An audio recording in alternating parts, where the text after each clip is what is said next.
welcome to another money space with me, Kalu Aja. Of course, in this space, we're talking money, the economy, and personal finance. We want to make it personal to you. And what other topic can be more personal to you than real estate, specifically how much you pay for rent in Nigeria? That's what we're talking about this week. We want to just have a session to talk around the exorbitant and uncontrolled fees around rents in Nigeria.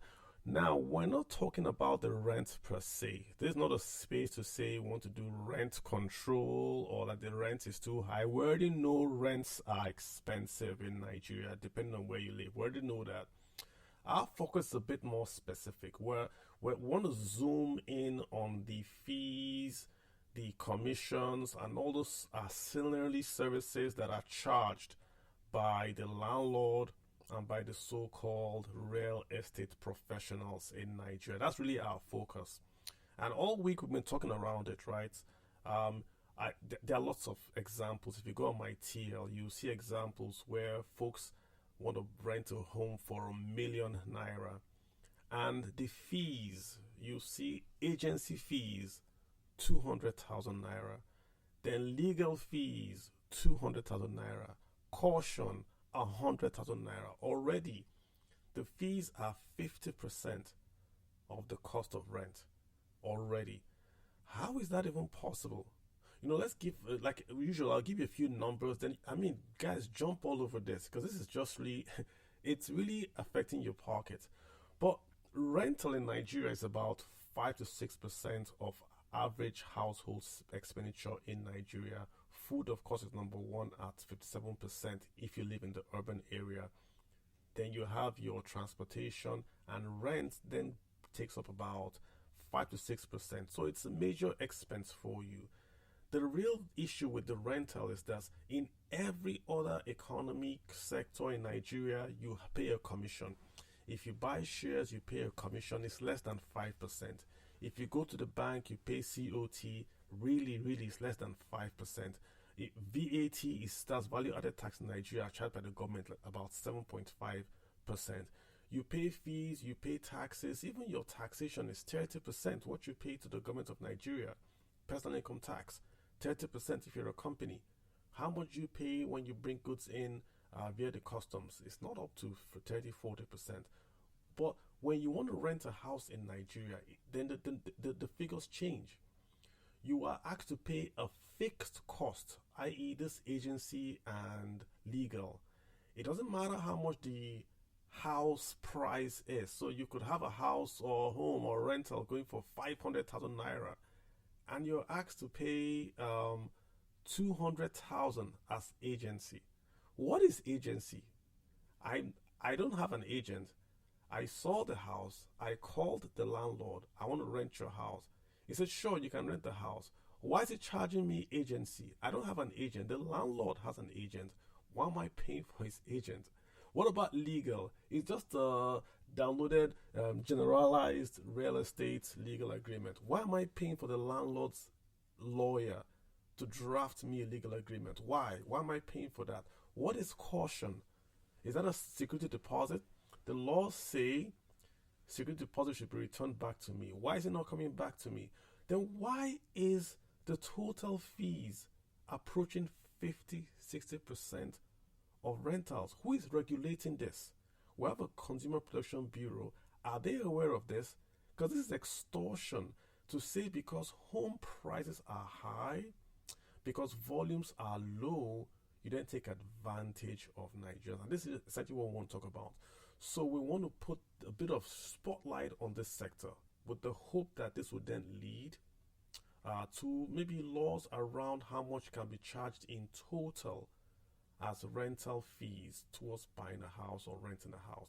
It's too damn high, right? And we don't want to reduce those costs. We can't pay 50% of the cost of a home as fees alone. So we can rant all day, but let me have the guys in here. I just see my DMs going up. Let me get email.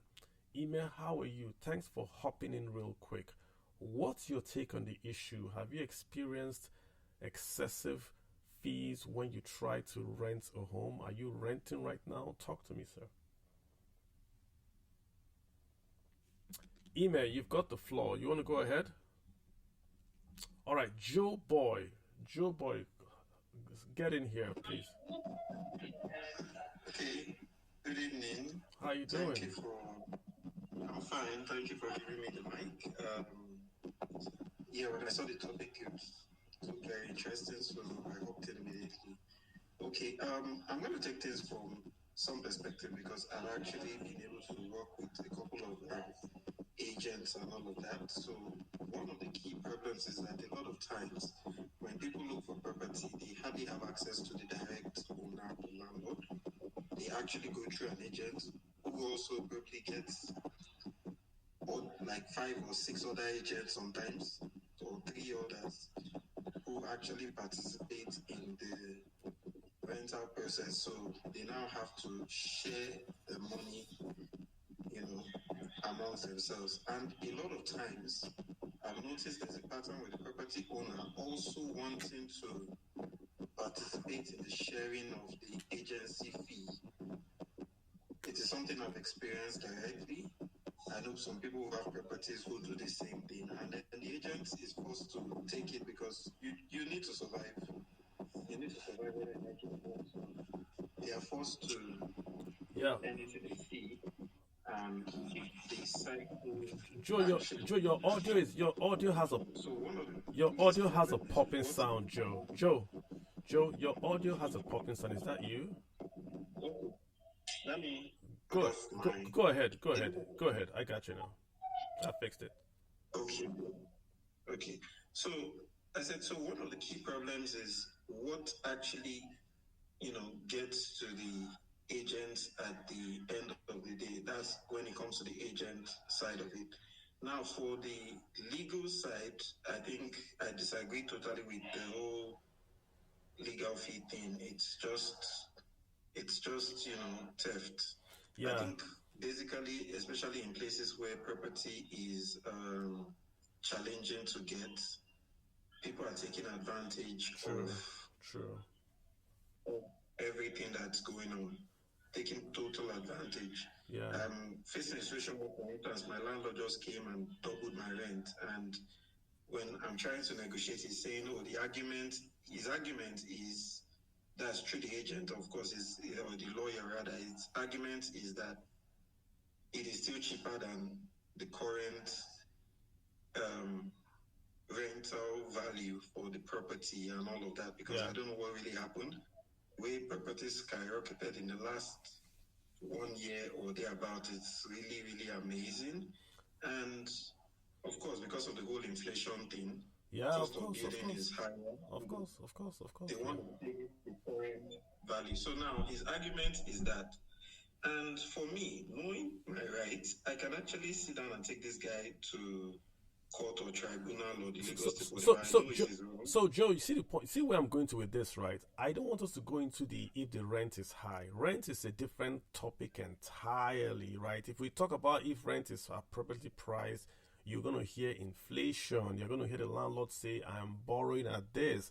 So, but the point is the fees. If you are already staying in the building, what legal fees again are you paying? Right? You're already there in the building. He increased your rent.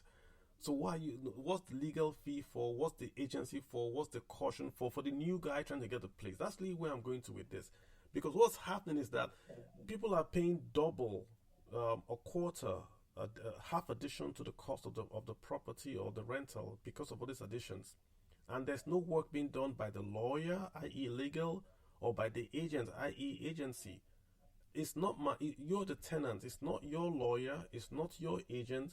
You are dealing with the landlord. It's a different matter entirely. If the landlord guy came to you, that's where I'm going to with this. Do you agree to the point I'm making? Yes, I agree with you. And of course, if the rent is going up, the agency fee is usually 10% Yeah. of the rent. Caution fee, a lot of times they take another 10%. Then agreement is I think 5%. They're about to, in So total, the minimum about 25, It's 25%. yeah, or more, yeah. Or more. It depends on it actually depends on the location, you're talking about. So it's either 25% or more. But I think the real problem we are facing is the demand, because if people do not take it, they would be forced to bring down these fees. But Uh, before you yeah. even go and look at the property and come back, they've actually gotten someone to take the property in some cases. So And that's the the problem, demand is yeah. actually there. And because and let me get Evia Chelsea in here. I think the point is this, right? Because there's so much demand for the property, right? If you don't pay that exorbitant price, somebody else pays, which means the government has to step in. This is now anti-competition or anti-monopoly or anti-false practices, right? Because people have no choice. There are no property to rent. So if the government doesn't step in and clean it up, then the citizens that do not have money will not get a rent, and which is now going to be discriminatory more or less. If you, what's your experience? Are you? I see you said you're a medical student. Are you a student? Are you renting? What's your experience with this in Nigeria? Talk to me, Evie. Evie. Okay, let me get Michael. Michael, how you doing? Michael Ehim. Did I pronounce that right? Yes, that's correct. Yeah, go ahead. What's up? Uh, Fine, thank you. Good evening. How you doing? Thank you for bringing me on. Yeah. Well, personally, I think the problem is with our constitution. I know the laws are there to checkmate these things, but enforcing them is the problem we currently have in Nigeria. Personally, I've never had any experience with any ill experience with a Nigerian landlord when I was renting. Yeah, once I have paid a security deposit. I'm sure what this on the said property you're renting, they take from there to fix it. However, I reminded the landlord when I was moving out then, there is something called normal wear and tear. Like in the bathroom, you don't expect to meet it the same way it was when I moved in. Those are categorized as normal wear and tear. If I have destroyed the door or the toiletry or any other facility in the property here, you can take from my caution fee. However, what the law says about those caution fee is that it should be paid into an account and it accrues interest. By the time I'm moving out, you'll be able to calculate how much interest that fee had amounted into. This is the total we'll be talking of then. And Wait, when you realize that's Nigerian law says that. Where I was going to, yes, if I pay a caution fee, the money is not meant to be used by the landlord. Hello? If you're using it, it's not a problem, but calculate, there should be an Can I have the line? interest for it. You have to hold on, please. Michael, go ahead. Michael, please go ahead. Someone speaking, or should I? Michael, go when ahead. He saw where I was, I'm on. When he saw where I was driving to, what he did was that, okay, he would get a professional cleaner to clean the apartment and all of that, and he refunded 80% of that fee to me. However, today I have two tenants, but what I did with them was I only made them pay a caution fee, which of course same would apply to them if they ever decide to move out any day. I would definitely make sure if no major damages is done to the property they are renting, they will get their money back. However, personally, I've never had any major problem with Nigerian landlord. The problem others are having are lack of control. Most people are selfishly, like someone mentioned, Joe Boy, who mentioned a landlord someone mentioned a landlord who doesn't have an agent is charging a rental agency fee. If the government comes in to control these things, I'm sure they will stop. And I think we should also consider some of these landlords, because landed properties are outrageously going up in Nigeria currently for no reason. You see a property worth 50 million, for example, and in the next year is selling for 80 million. Now the cost of materials are so high.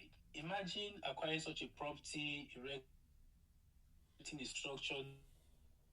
Yeah, but again, but again, Michael, There, Michael, you but don't Michael, again, the point is that I don't want us to expect to control. give them out for cheap. Michael, Yeah, I got you, but I don't want us to talk about the prices and the control yeah. because that's going to Mm, take us to a different topic entirely.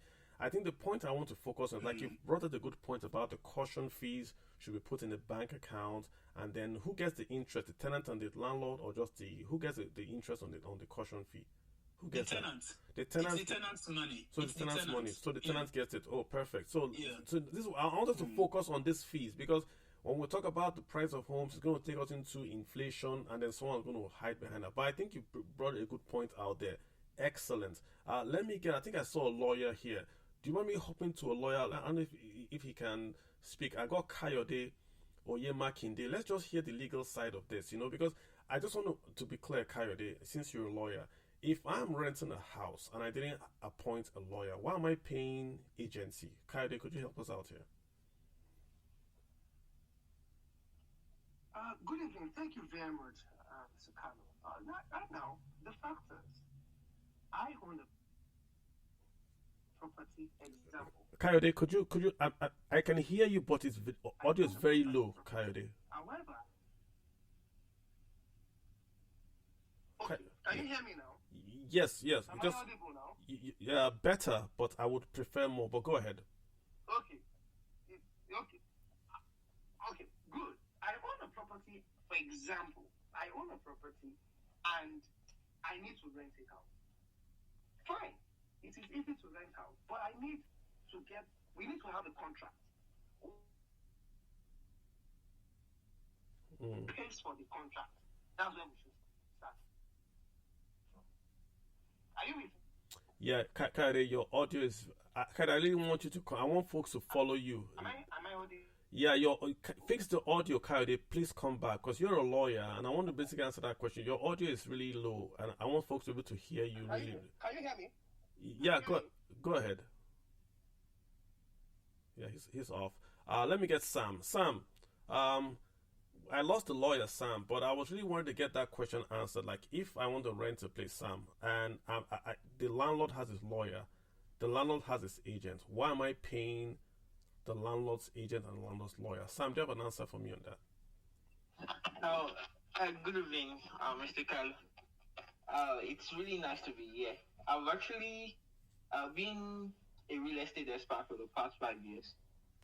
It's quite extremely so concerning too because I've actually had it as also my own point of concern because when I look at some of those fees, they're extremely so outrageous. And looking at the pattern in which Nigerian real estate sectors works is actually the fact that anytime it has always been a kind of a tradition that actually involves any third party transactions, mostly in real estate in Nigeria, actually involves, information, either in the buying of a landed property, the selling of it actually involve a third party.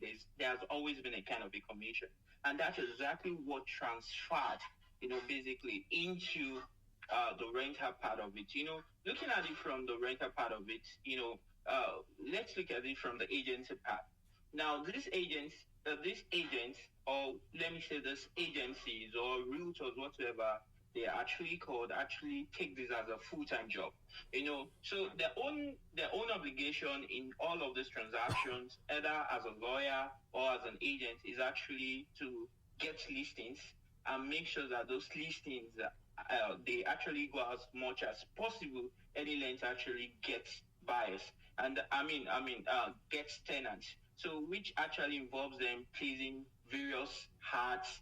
Even sometimes they actually go as high as placing ads on some website, and basically everybody is actually into business because it actually kind of like a business. Oh, you own a house, Yeah, you but build a house. some the question is like the fees that they are charging. If I own a home, I hire my realtor, right? I hire my lawyer. and I then write my legal agreement with the tenants. I appoint the agent to source me tenant. The question I'm asking is, why is the tenant paying? Because it's not. As I'm trying to say, basically, it has always been traditional that both. It actually supposed this payment is actually supposed to be shared by both the tenant and the landlord. Why? That's the question. Why? Okay. Yeah, basically, I can't really say basically, the legal backing in respect to this, but I felt it's always been traditional. Okay. Let me give you some. I hear you. I hear it. Kaide is back here. I really want to get the legal. Yeah, Kaide, you heard what Sam is saying. He's saying it's a bit traditional. He's in that sector. What's the legal? What's the law say about this? Who pays by law the tenancy and the legal agreement? Who pays it in a property that's up for lease? Now, there is no specific law that says who is renting, either the landlord or the tenant should pay. No law says that. But from time immemorial in Nigeria, the burden has always been passed across to the tenant. The landlord is renting a house for 1 million. He wants to take his rent 100%. He doesn't want to share it with anybody. So he's transferring the burden of tenancy agreements to the tenant. But there is a law that says that any contract in Nigeria must be prepared by a lawyer, by law. So a lawyer must prepare it. The question is who pays? And he has shifted it there. Agents too, we also want to get their money. The landlord also wants to take his own money. It's a capitalist society, 100%. So he shifts that also to the tenant. Unfortunately, there is no law as of today that specifically states that it is the landlord or the tenant that must pay, except for land use charge. Okay, Kaide, let me go as a layman. Let me ask you as a layman. I know I did contract law in secondary school and university. So it says for you to have a contract, there has to be offer, acceptance, right? And then consideration, ability. So I didn't have any offer from the lawyer that wrote that contract. No, I don't have any relationship with him. So just on the face of contract law itself, can he write me a contract and ask me to pay?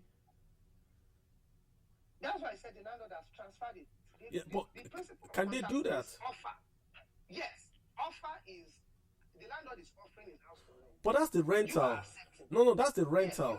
Yes, but the legal fee that I'm paying, not the rent. Forget the rent. Like I said, we're not talking about the rent now. Talk about the fees, the rental fees, the agency. I'm saying that our society is a capitalist society. The society, from time immemorial, has always passed this burden of payment of legal fees and agency to the tenant, and the tenant has been paying. Okay, but is it right legally for a person to pay a fee to someone he has no contract with? The law is silent on that. Really? I mean, the contract law just says I have to have a contract with you. Give you a consideration after an offer has been received from you, then both of us have legal capacity to go into a contract for there to be a valid contract. So the landlord says my house is $1 million. Then he says pay agency, pay rental. Why am I paying to you? I don't know you. Okay, this is it. You said an offer, right? The landlord is offering. What are the terms of his offer? I have a 2-bedroom flat for rent at let me say Maryland for $1 million there. My own offer is that you pay me my $1 million and you pay legal. I will draw a contract for you, which will be the terms of you living in my house. Probably you must not use generator, you must not park more than 2 cars in the compound, all those things. It's an offer. Are you okay with it? Yes or no? If you say yes, that's your acceptance. Okay. Then your money is the consideration. Okay. So it is part of the offer. I see where you're going, Mr. Kayode. Let me ask, what did the landlord give me an offer that says offer and acceptance? As part of the conditions, you must print illegal Naira notes in your building. Now, what the law says is that offer and acceptance is right. I can say, please, do so for me. Can you please kill me? You know, I've offered that, please kill me. Even though you accept, by law, it is a crime to kill. Good. So some certain laws, even though you have it and it is agreed by both parties, by the offeror and the offeree, it is binding. It is a legal ab initio from the word go. So even though you can say, okay, we've had stories whereby a Yahoo boy will report another Yahoo boy to the police station. That we had an agreement to do this and you will pay me so percent and so on. Policemen go eventually do arrest both parties because even the subject matter is illegal, which is Yahoo fraud. Even though they had a valid contract and one person went out of the contract, but the terms, the subject matter is illegal. That's it. Okay, so but the thing is, I'm offering that rent my house. I have my house to rent. Yeah. You will pay. You will pack the sock away. You will do this. You will renovate. You will do POP. Are you okay? If you're not okay, I hear that. I hear that. So, but again, the point again that I'm trying to make with it, and you brought a good example, the Yahoo boy, is that the agent is the landlord's agent. The lawyer is the landlord's lawyer, not mine. I have my own lawyer. I have my own agent. So it still goes back to why am I paying the agent and the lawyer of the landlord? That's really where I want to get to. And I think like you said, there's no legal law that's which is why we now have to ask where there's a lacuna, where there's a gap, right? Should not the regulator, for instance, the Federal Competition and Consumer Protection Commission, should they not now step in and say, because this is not specified, we're going to step in and say, okay, if you want to rent a house, you can pay the lawyer, but not this. You can have a situation whereby the house is $1 million and you are paying 800,000 as combined fees. It doesn't make any sense. Doesn't make any sense whatsoever. Now, there is something, let me look at his name. Mr. Olumide, I guess, wanted to make, no, Mr. Michael was trying to say something, but you told him not to deviate. But I want to go a little bit to where he's going to answer your question. The government cannot regulate property. If the day government starts regulating property transactions in Nigeria, it will spike. Just like, we've had this conversation. Me and you, one time like that, we spoke on Twitter. When you keep moving after the dollar keeps rising. You understand? Because if they control it, it will move. The thing is, we have more people demanding for properties, and the principles of offer and acceptance and of law of demand and supply will come in. When there's so much of a demand, the price will go up. Okay, but still, sir. But still, sir. Again, this is the point I'm making, is that we're not talking about rent control. We're not talking about managing rent. We're talking about the fees. That you mentioned. Going there to what you mentioned, they can only control if the price is outrageous. The way they controlled during COVID, that one supermarket at Bagada was selling this thing that we use in cleaning our sanitizer for one very ridiculous price. They have to shut down that place. That is only when they can come in. But in as much as the price is fair, they will not come in. So what's the fair price? If I want to rent, and this is the last question, if I can get that's coming, sir. Just so I'm going to get that's coming. So if I'm renting, let me give you, this is real life. If you go on my TL, you see the examples. Rent $1 million, agency 200,000, legal 200,000, caution 100,000. So already those three fees are 50% of the. Is that reasonable legally? Is that now, there's an organization called Property, like Agents of Nigeria. They have an organization. I believe somebody should write a petition that agents are the one causing problem. Why? Agents should take 5%. That should be their rate. Lawyers, by law, they have to take a minimum of 10%. Why 10%? Yes. Which law?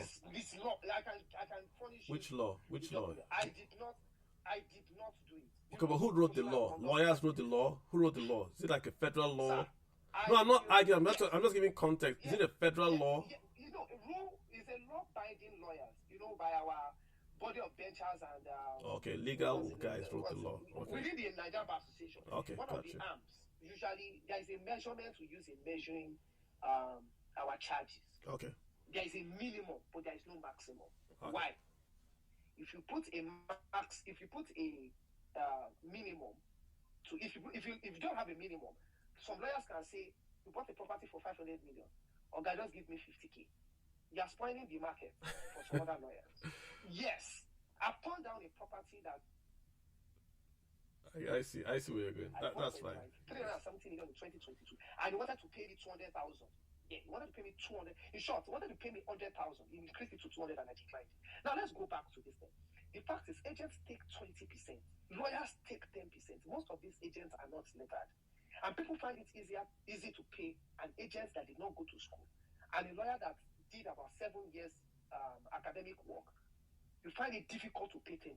So lawyers take 10%. Agents should take 5%. Then the landlord should take his money of the total sum. Now, agents are now taking 20%.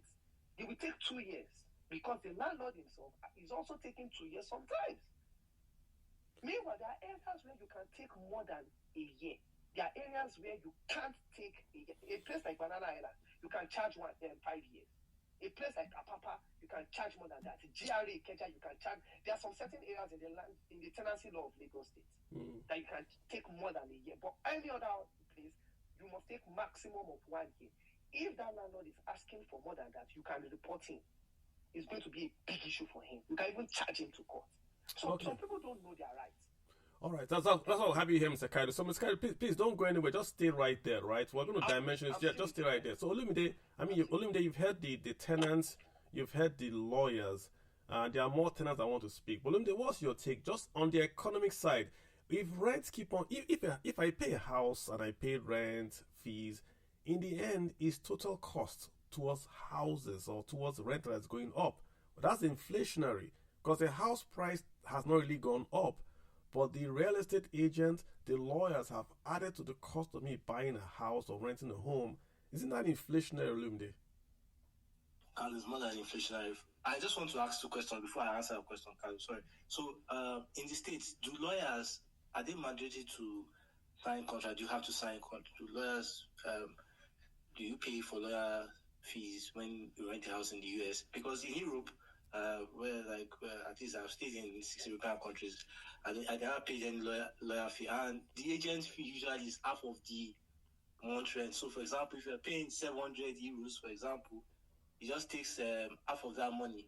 And some landlords will ask you for damages, and if you don't damage property, you get your money back. But it's straightforward, Carl. Straightforward. I don't know in US. That's what I wanted to ask the agents would have gotten a legal paper drawn up by a lawyer. So the agent would have paid legal fees to the lawyer. I don't see the lawyer. Then the agent would ask me to pay. Exactly, because Carlo, can I interject on the US situation? I don't even know who's speaking. So the reason why I asked that was because there's no lawyer being involved, and the cost is already streaming very constant across board. I think it's a bad thing in Nigeria, Carlo, especially in places like Ikeja, Lekki, where the rents are outrageous, because you need to understand the negative effect it has on the Nigerian economy. That's why, personally, when some economists will tell you that inflation in Nigeria is higher than what it is, because we are just saying food, rent. This topic you raised is very, very important. A lot of people complain about it, particularly the young and upcoming middle class. Why would lawyers charge 10%, for example? I don't see any common sense, financially, to be honest with you. Why would agent charge 5%? I don't see any, because we need to understand. It's template now. It's a template that it's nothing different. I'm coming from a consumer. I'm giving you my reasons why I feel the rates are high. So, for example, if you look at the templates you are seeing around, where somebody pays 2 million, 5 million per annum, and all these fees coming at 2.5 million, the question you ask is, to what end to the Nigerian economy? Because you need to understand that you are hitting to his disposable income, and when his disposable income is weak, it affects the capital market. It affects purchasing power. He will not be able to do things as much as he would. So, if you look at the dynamics of the real estate market, Carlo, the space is filled with things that scare me. Because my beef with lawyers is that at least they work in a confined, it's a great profession. It's a very promising profession. But the way some lawyers act in our space, Kalu, except you don't want to talk about it, I think I've had bad experiences because in Nigeria, and I'll tell you for free that it has really weighed on so many people in that market. And finally, I also think that we should also look at the fact that Lagos State, for example, I remember there was a time Lagos said, okay, you shouldn't take more than 6 months rent, you shouldn't take more than 6 months rent, even if you default, there are times you can do this and that. There are things the landlord and agents, they do it's like they put those guys in bondage. And at the end of the day, they don't get value for their money. So I'm happy that you brought out this topic, and I think for me, the solution is that lawyers, agents, landlord, they need to be heavily regulated. The space is scary, Kalu. If this space was like, when I tell my friends, like, if you say stock market is inefficient, you don't know what is in the real estate. The real estate is crazy. Full of, yeah. The numbers we've seen on this last week, the numbers I saw, I didn't believe it at first. Like I said, they get more of it, and especially like Enugu, the numbers I was seeing from Enugu were crazy. In Port Harcourt, are you aware that in Port Harcourt, you buy brandy for your landlord? So when you pay everything, you pay for drinks for landlord. I'm not kidding you. But JTF, what's your take on the US? You want to talk about the US? Real quick. Thank you, guys. Interesting discussion. Nigeria, we need to streamline stuff. All this, anybody can be a realtor, a real estate agent. We need to because everybody can be a lawyer, everybody can be an engineer, everybody can be an agent, except we start regulating it. And regulating it like they do in America means that there's going to be a certification process before you can be called a real estate agent. With ethics. I'm an engineer. Yeah, I'm in Texas. I'm an engineer, trained here at UNN, did my graduate studies here in Texas, but I equally went to real estate class. I have a certification as a realtor. And you have to go through a class. Not everybody can get a commission. And we don't need, lawyers are not involved. There's already a body like in Texas called a TREC, and they are standard templates. It's not like a Nigerian lawyer is inventing a new agreement. Thank you. They are templates. You just take the templates and put the name of the buyer and the name of the seller. So if we have an agency in Nigeria, state by state, so the papers are state by state papers. So the seller and the seller agent, you just print out the document and put the names of the concerned individual. If they knew and in America, is the buyer that pays the agency fee is 6%. And the 6% is shared 3% to the seller's agent, 3% to the buyer's. And in most cases, please say that again. If you want your deal, JTF, please come on. Say it again. How much do you pay? I don't know if 6%. Okay. 1, 2, 3, 4, 5, 6. Then in most cases, you know what happens for a deal to close? Even the seller brings the money for closing. Because sometimes the buyer doesn't have the money to close. So the seller, because you want to sell your house or you want to rent it, the renting is a different field. But to buy or to sell, the 6%, most of the time, the seller will tell the buyer, just bring 3%, I'll make up the other 3% for closing so that they can close. You want to sell your property, and the guy is financing it from a bank. He's gotten his approval, the loan approval. He comes to but you're going to come to the table with some money, and you're putting that 3% on the table or whatever. And the seller puts so we need to regulate this thing in Nigeria. 10% to a lawyer, 5% to a buyer agent, 20% already for nothing. And it doesn't make sense for lawyers. Yeah, for lawyers to start saying, "Oh, the agent didn't go to school or whatever." This is not. You didn't go to school to be a real estate agent. You lawyer. I'm not. Described. But we have to actually start looking at the consumer input here. People are being gouged. Nigeria, people are being gouged. People are being taken into captivity over everything. Why would a lawyer take 10% just to print out a template that he has used over and over again? The template should be owned by the real estate regulation. They need to have a real estate agency. We need to have a bill for this. And another thing, because if we are looking at it this way, even the guys in the National Assembly needs to understand that they are there for the people that put them there, the masses. So when you're drafting the bill is not, you're not going to draft it to favor the MBA members. You're not favoring lawyers. You're drafting a bill for the consumers, for the masses. And if you don't want to reinvent the wheel, just take, since we're practicing presidential system of government, take the way they practice it in America. I mean, it's consumer focused. It's the consumer. The trade law is to protect the consumers. The laws are to protect the consumers, not the landlord, not the lawyer. It's to protect the consumers from agents, from lawyers, from landlords that are unruly. The whole law are to protect the consumer. That's why we have Consumer Protection Agency. So, but for real estate, there should be a real estate protection agency to protect the consumer. We're not protecting the landlord. Thank you, guys. Good point. Nigeria has a Consumer Protection Agency, which is why I'm quoting them all the time. The FCCPC. Guys, you need to hop on this, because the lay argument is this: if I'm renting a house for ₦1 million, why should I pay 500,000 as fees to a guy that did not build the house? It's not insuring the house. It's doing nothing. You call a signboard and you say, I want to rent a house. Okay, pay me 200,000. What work has the guy done to earn that agency fee? It doesn't make any sense. So let Alusi. I've got Alusi, Mr. Bigley. Mr. Bigley, what's your experience? Yeah, go ahead, Mr. Bigley. Talk to us. Hello, good evening. Good evening, sir. Good evening, everybody. Yeah. I'm actually a landlord. Okay. Let's get your perspective, sir. So my perspective is about 3 or 4 points, right?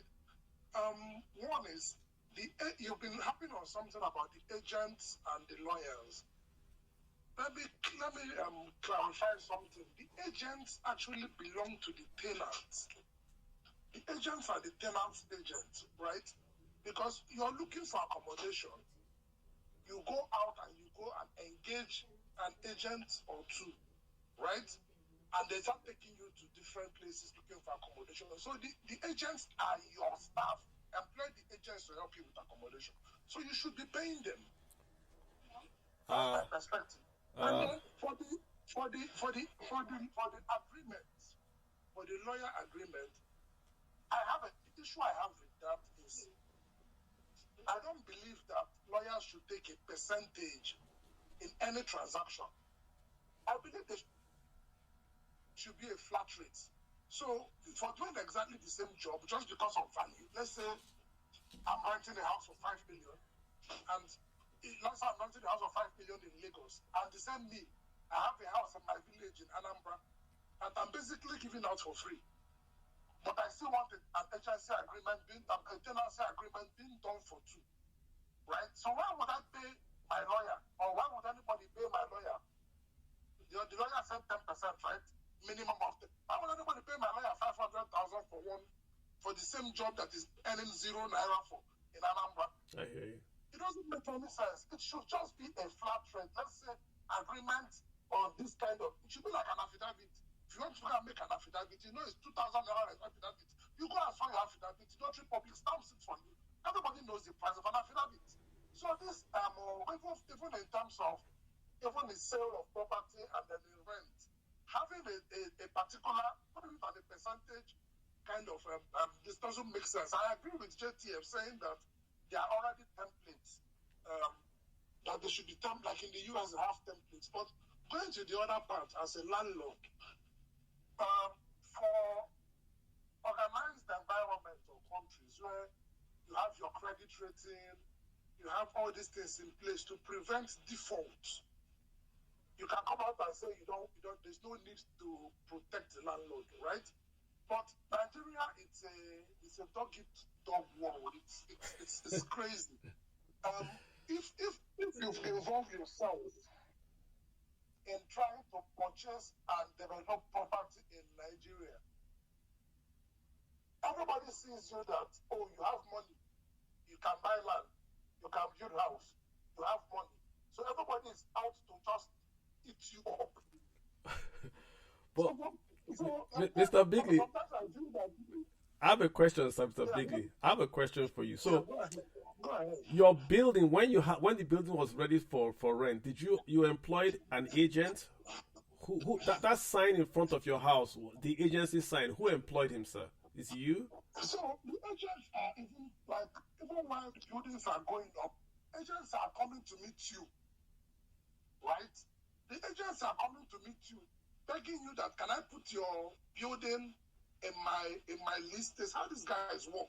I hear you, but what I'm saying is that you are the one that's giving them the permission. You are the one appointing them, not I. No, you are the one looking for a house. Okay, no, but they put their sign. They put their sign on your house. Okay, they put their sign on your house. No, that's not how it necessarily works. Sometimes you don't put any sign anywhere. So how do you get a tenant, sir? If you go and tell an agent that you have property for rent, that agent can bring 100 people to your house. So you gave the guy a contract that you want a house. No, but now listen, let me laugh. But those 100 people that is bringing to the house, do you know those guys are paying these agents for daily visitations and all that? Even if the person is not taking the property, if you're looking like if you really are engaging with the tenants, right? If you're looking for property, you'll get an agent to help you look for property. If there's a sign, you understand, the landlord most of the time don't have the energy to be sieving through a list of possible tenants. Most of the time, landlords are business people, they are busy. They just leave all these things for, maybe they know what they want, they leave it for their lawyers, and the lawyers deal with the agents most of the time. So even the lawyer, in my experiences, I've told my lawyer, these are the kind of people I want, right? Okay, but Bigley, but you're answering my case, so you're answering my you're agreeing with me, oh. No. You said you said that we're talking about agreements now, right? Yeah, what I'm saying is this, sir. Talking of a contract is a job being done. No. Okay. Let's dimension this. For example, the lawyer managing my property takes 10%. I pay him 10% as a retainer. Good. Right? Good. Every year. You understand? I pay the lawyer 10%. As any tenant is renewing their rent, his 10% is dropping. Okay, but guys, hear me out. Hear me out. See what I'm saying. You just said your lawyer. It's your lawyer. Also, the agency, like you said, you tell the agent that you are building a house. They want to bring people here. The point I'm making is that you appointed the lawyer and the agent. I didn't. You appointed them, so you should pay them. I should pay you rent. No. Carlo, it's not the same thing. Look, let's have this clarity, right? The agent is not my appointee. It is. The lawyer is under retainership. So the lawyer is being paid. Yes, so it's your lawyer. Yeah, I'm not asking you to pay the lawyer. No, but that's what we're saying. That's what we're saying, that people are paying legal. From the beginning, I said I have an issue with that. Okay. Okay, so you're okay with legal. Okay. Even if you're paying for the legal agreement, there shouldn't be a percentage. Okay. And I also agree with if it's possible to have a template, right? So that legal distance is no longer. I give an example of going to go and get affidavit at the court. Yeah. Everybody knows the fact of affidavit. Okay. Nobody's going to tell you that you should get a percentage value of whatever. Okay, I agree with you. So just to be clear, we agree that the paying of the legal is wrong. You don't like that one. We've agreed that one. What I say is if legal must be paid, lawyer must stop. It should not be a percentage. That's my point. Because you're basically doing the same job. Okay, that's one part. It shouldn't be yes, I agree to that. I agree to that. In Ikorodu, and also I have property in PI.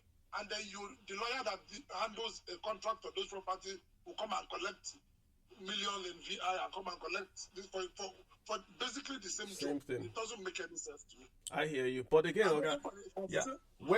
where we're not agreeing is that the lawyer and the agent, like if I give the lawyer part, they are appointed by you. That's my point. So, but I told you the lawyer is being paid by me. Okay. But I'm not paying the agent because the agent was engaged by the tenant looking for a house. No, but they came to you without them coming to you. They will not put your house on their whatever on their database. You get what I mean? But okay, we know what we're saying. For example, these tenants and lawyers work hand in hand. But this agent, sorry, sometimes you have let's say I'm a prospective tenant. I've engaged an agent to help me look for a house. Right? The agent goes to their own agency, whatever, and he puts it out there. I have a client looking for a house in Maryland. You understand? Another agent there that might be working with my lawyer will tell him, oh, I have a house in Maryland. That's why I said it's not that I'm hanging anything for anybody. So the agent of the person you are paying is the agent you engaged to look for a house for you. Okay. When you pay that agent you engaged, then they say when the agents share the money amongst themselves, because another reason why this agency went up was during Fashion Lab, the initial rent used to be 2 years' rent in Lagos, right? They made the law that people should pay 1 year. So these agents, because that's how they earn, that 2 years' rent, they were collecting 10%, I believe, yeah? Yeah. And then when the government now said that rent should be 1 year, they now started asking for 20% because they didn't want to, what do they call it? Get the short shrift or short end of the stick. Yeah. That's really well out of the reasons all these things started from. So the government should, I agree with you. So the government should come back again and clean that up. The government should come back and clean that up because the government should come and clean up is plenty. Yeah, they should come and clean it up. We have a lot of tenants that are screaming. I'm telling you, people don't have sympathy for like real estate people. That's why most of the times people doing big business just want to sell. They just want to develop and sell because this whole rent of a thing is headache. It just doesn't make sense. Even when you do you're an economist. When you do the business, it's just like people don't do it as a frontline business. It's like what you do by the side to have value. I see. To keep your property busy. So to the time that maybe you need money, you want to flip it or something. Not that is what is putting for you. I hear you, sir. I hear you. Thanks for that perspective. Let me get Sam. I'll get Sam and Sassy. Let me get Sam and Sassy and Ikoyi Realtor. So Sam, Sassy, and Ikoyi Realtor. Sam, please go ahead. Mr. Lucy, thank you so much. I appreciate you give that perspective there. Sam, go ahead. Yeah, people really have to understand something very, very important.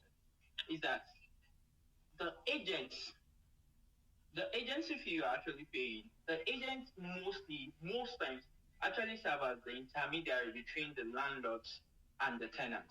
Yeah, but who appointed him? Yeah, basically, let me be done with my line of thought, so that we could actually get to a very, very remarkable point I'm trying to make. Now, when this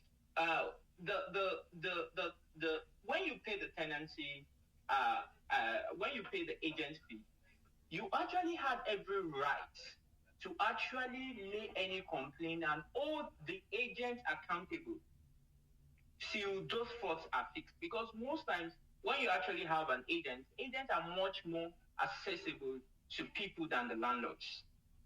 So in as much as I got a house and then I paid an agency fee, it's actually right for you to actually channel every complaint and hold the agents accountable. It's just a one-time payment. No matter how much time you actually renew those rents, basically, you are not going to be paying for that agency again, but the service continues.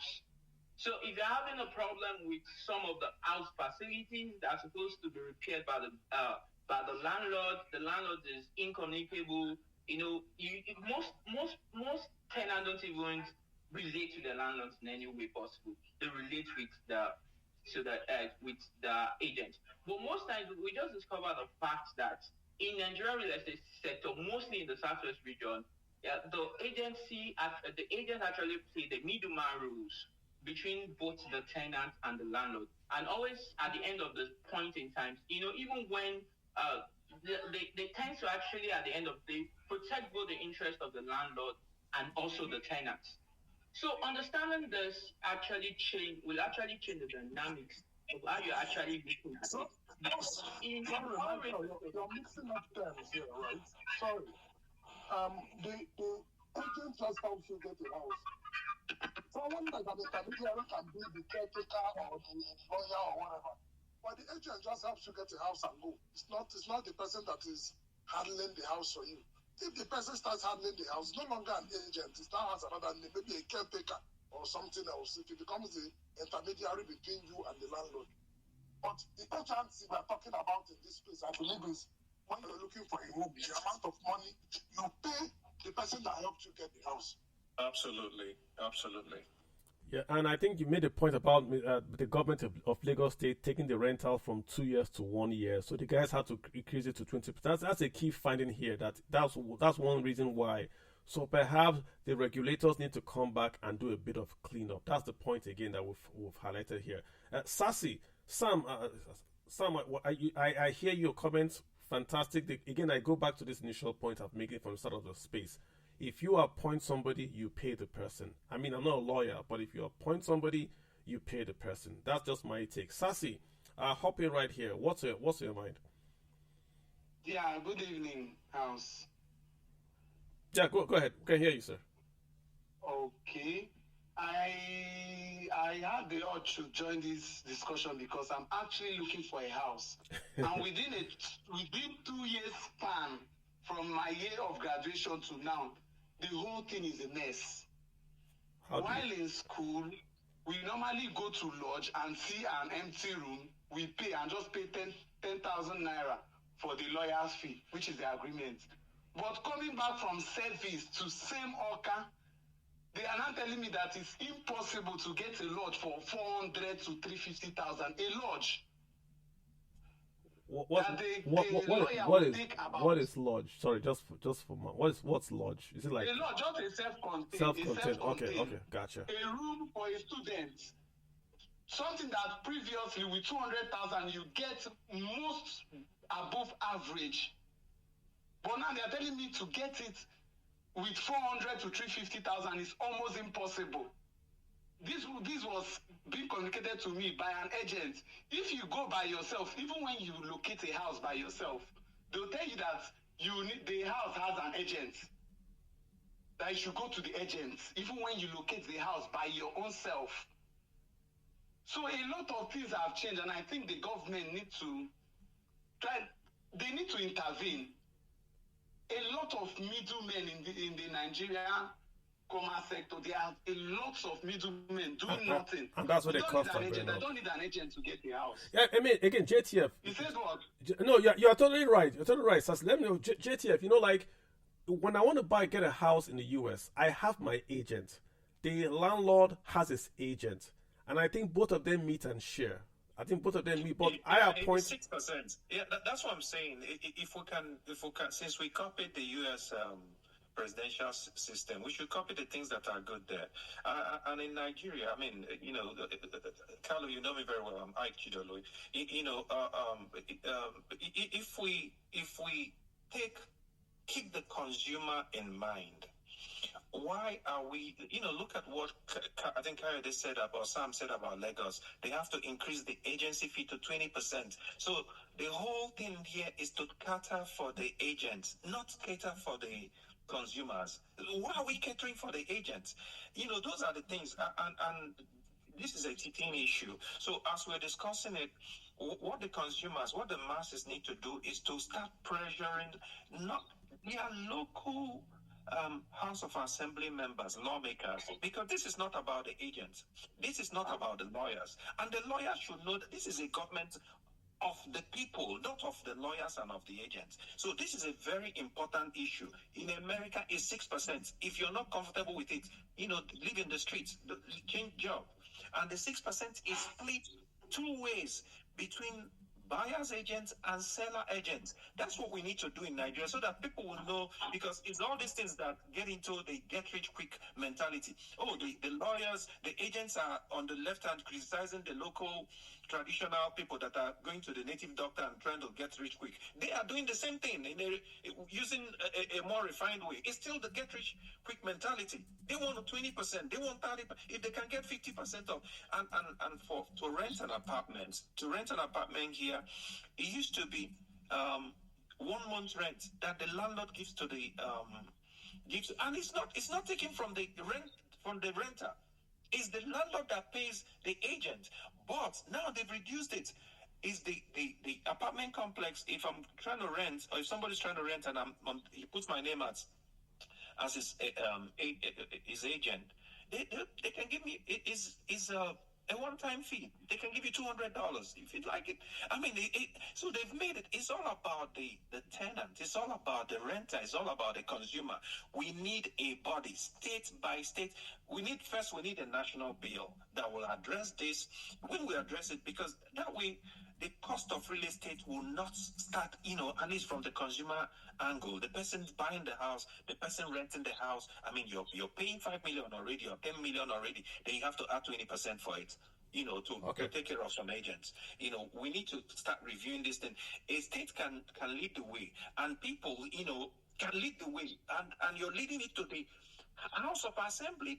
If people have to protest over it, there has to be protest. We need to have a template, okay. A template that we know this template is acceptable to everybody. This is the template. This is the real estate template for Nigeria, and just take it and duplicate it in your own state, okay. Implement it in your state. We take a template, we can come to use the TREC and remove the things that we don't need about the TREC, and make it happen in Nigeria. Thank you, guys. Gotcha. So, I mean, the key is that this is an easy win. If you're in politics, this is an easy win for you. So we already have a commission, right, that track consumer protection. Just go in there, do a template. You reduce rental prices. You can boast. So it affects a lot of Nigerians. You've seen people screaming they can't get a house because law is charging them 20%. So this is an easy win, low-hanging fruit for you. So I would just say we don't need to protest. It's a quick win for you. Get it done. Get the prices down. Bring some sanity into this space, like I said. So Ikoyi Realtors, thanks for hopping in here. We've heard from the lawyer, we've heard from the tenant, we've heard from the landlord, we've even heard from the agent. Ikoyi Realtors, what's your take on this? The whole sector seems damaged. It looks like it's a free-for-all. Everyone trying to get fees for himself. What's your take, sir?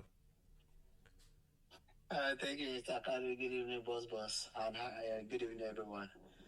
Thank you for the opportunity. I've heard everyone, and everyone has spoken so well, including the landlord, the lawyer, and the international estate agents in the US.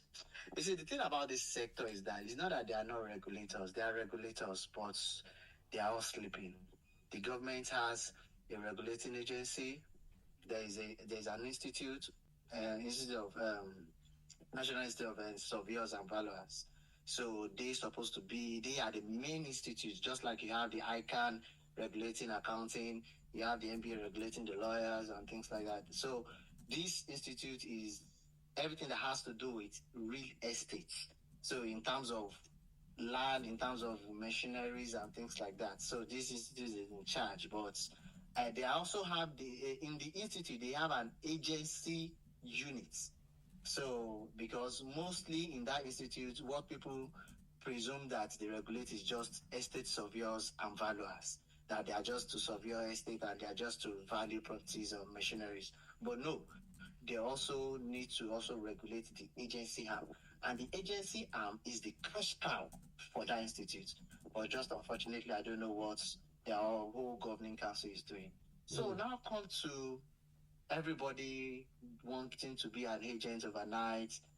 I want to say is a all-commerce practice. I don't know how I'm going to put it. So you see, even in local areas, mechanics at the junction knows. The thing about the practice is that it's the practice of information. Mr. Carlo, if you have information to sell maybe like a refinery in one village or something like that. Just I have people that want to sell refinery. I have one in one village, it's not working, blah blah blah blah blah. And you bring the two parties, buyer and seller, you make a deal, you're making millions. So and they'll pay you good, even though they will pay you 3%, 3.5%, depending on negotiations. So you are good. You're already a millionaire overnight. So it is so you don't most times you don't need to be professional. Sorry, you don't need to go through training. You can be a professional, but you sometimes training is always training is always very overlooked and in that practice. So, but for me that I'm talking myself, I'm actually a journalist by training. You understand? My first degree is journalism. So, and I happen to work in a real estate company, so in a real estate firm. So from there, I'm a Institute of Chartered Account, I'm a student member. I'm not yet chartered. So, but in spite of that, I go for trainings, you update yourself and you read very well and things like that. So now coming to the practice itself, real estate is more of a negotiation. No, but I hear all that. I think that just to focus the discussion, right? So there are two things that have jumped at us right now, right? Number one is that why should I pay the fees to the landlord's agent? We're talking about that. Okay. Number two, let's also talk about the fees. I think the lawyer helped us the lawyer helped us to say that the agents lawyers take 10%. He said agents should take 5%. It's still expensive in my view. I understand you, Mr. Carlo. You see, the thing about agency, about the fees, either legal or legal agency fee, the thing is, it's being paid by percentage, and this percentage varies. Listen up. Most times, there's something we call leasing agent. The leasing agent, most times, is the landlord that hires the leasing agent. Even though there is on 10 agents, they will still go through that leasing agent. So, that leasing agent, the standard fee for agency fee is 10%. In Lagos, mostly in Abuja, people do 5%, even though that 5% is shared between the leasing agent and the other agent. But in Lagos, mostly it's 10%. And this 10% is the 10% of the rental value.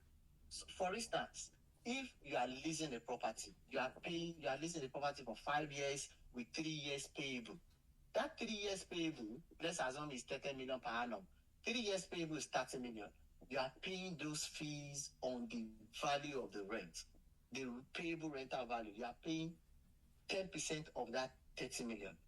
If it's legal, if it's 10%, if it's 5%, you are paying that percentage of that whole money that you're being paid. So now, if the customer comes that okay, agent, this is what I have.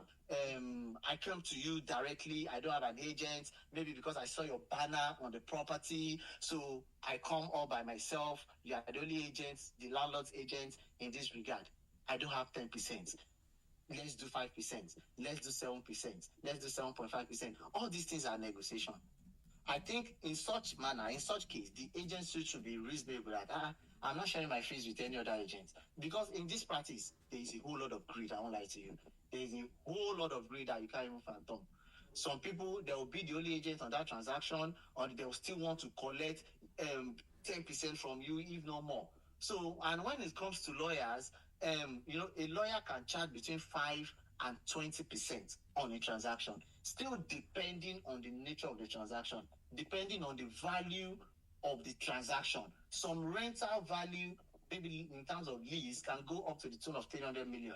We are talking of a Koi VI, Lekki One, Ikeja GRA. You are renting a detached house for commercial space, multi-stories. So all these things varies. Okay. It depends on this transaction. So, when it varies, fine. Lawyers have templates, they just print it out, but it still depends on properties. They have to look for, because don't forget that when everything turns sour, it's only the lawyer, the agent don't collect money, don't go. It's only the lawyer that will be facing court case, blah blah blah, trying to evict the tenant, issues here and there. So all this. So sometimes, so even some landlords, they'll just tell their lawyers that, other lawyer, rent this space for me, charge your 10%.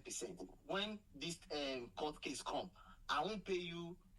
You won't charge me fresh like you want to go and enter court. You've already charged your. So there's this agreement, there's this understanding. So it's not just always a 1 + 1 or 2 + 2, but mostly, generally, I mean, fees are being charged.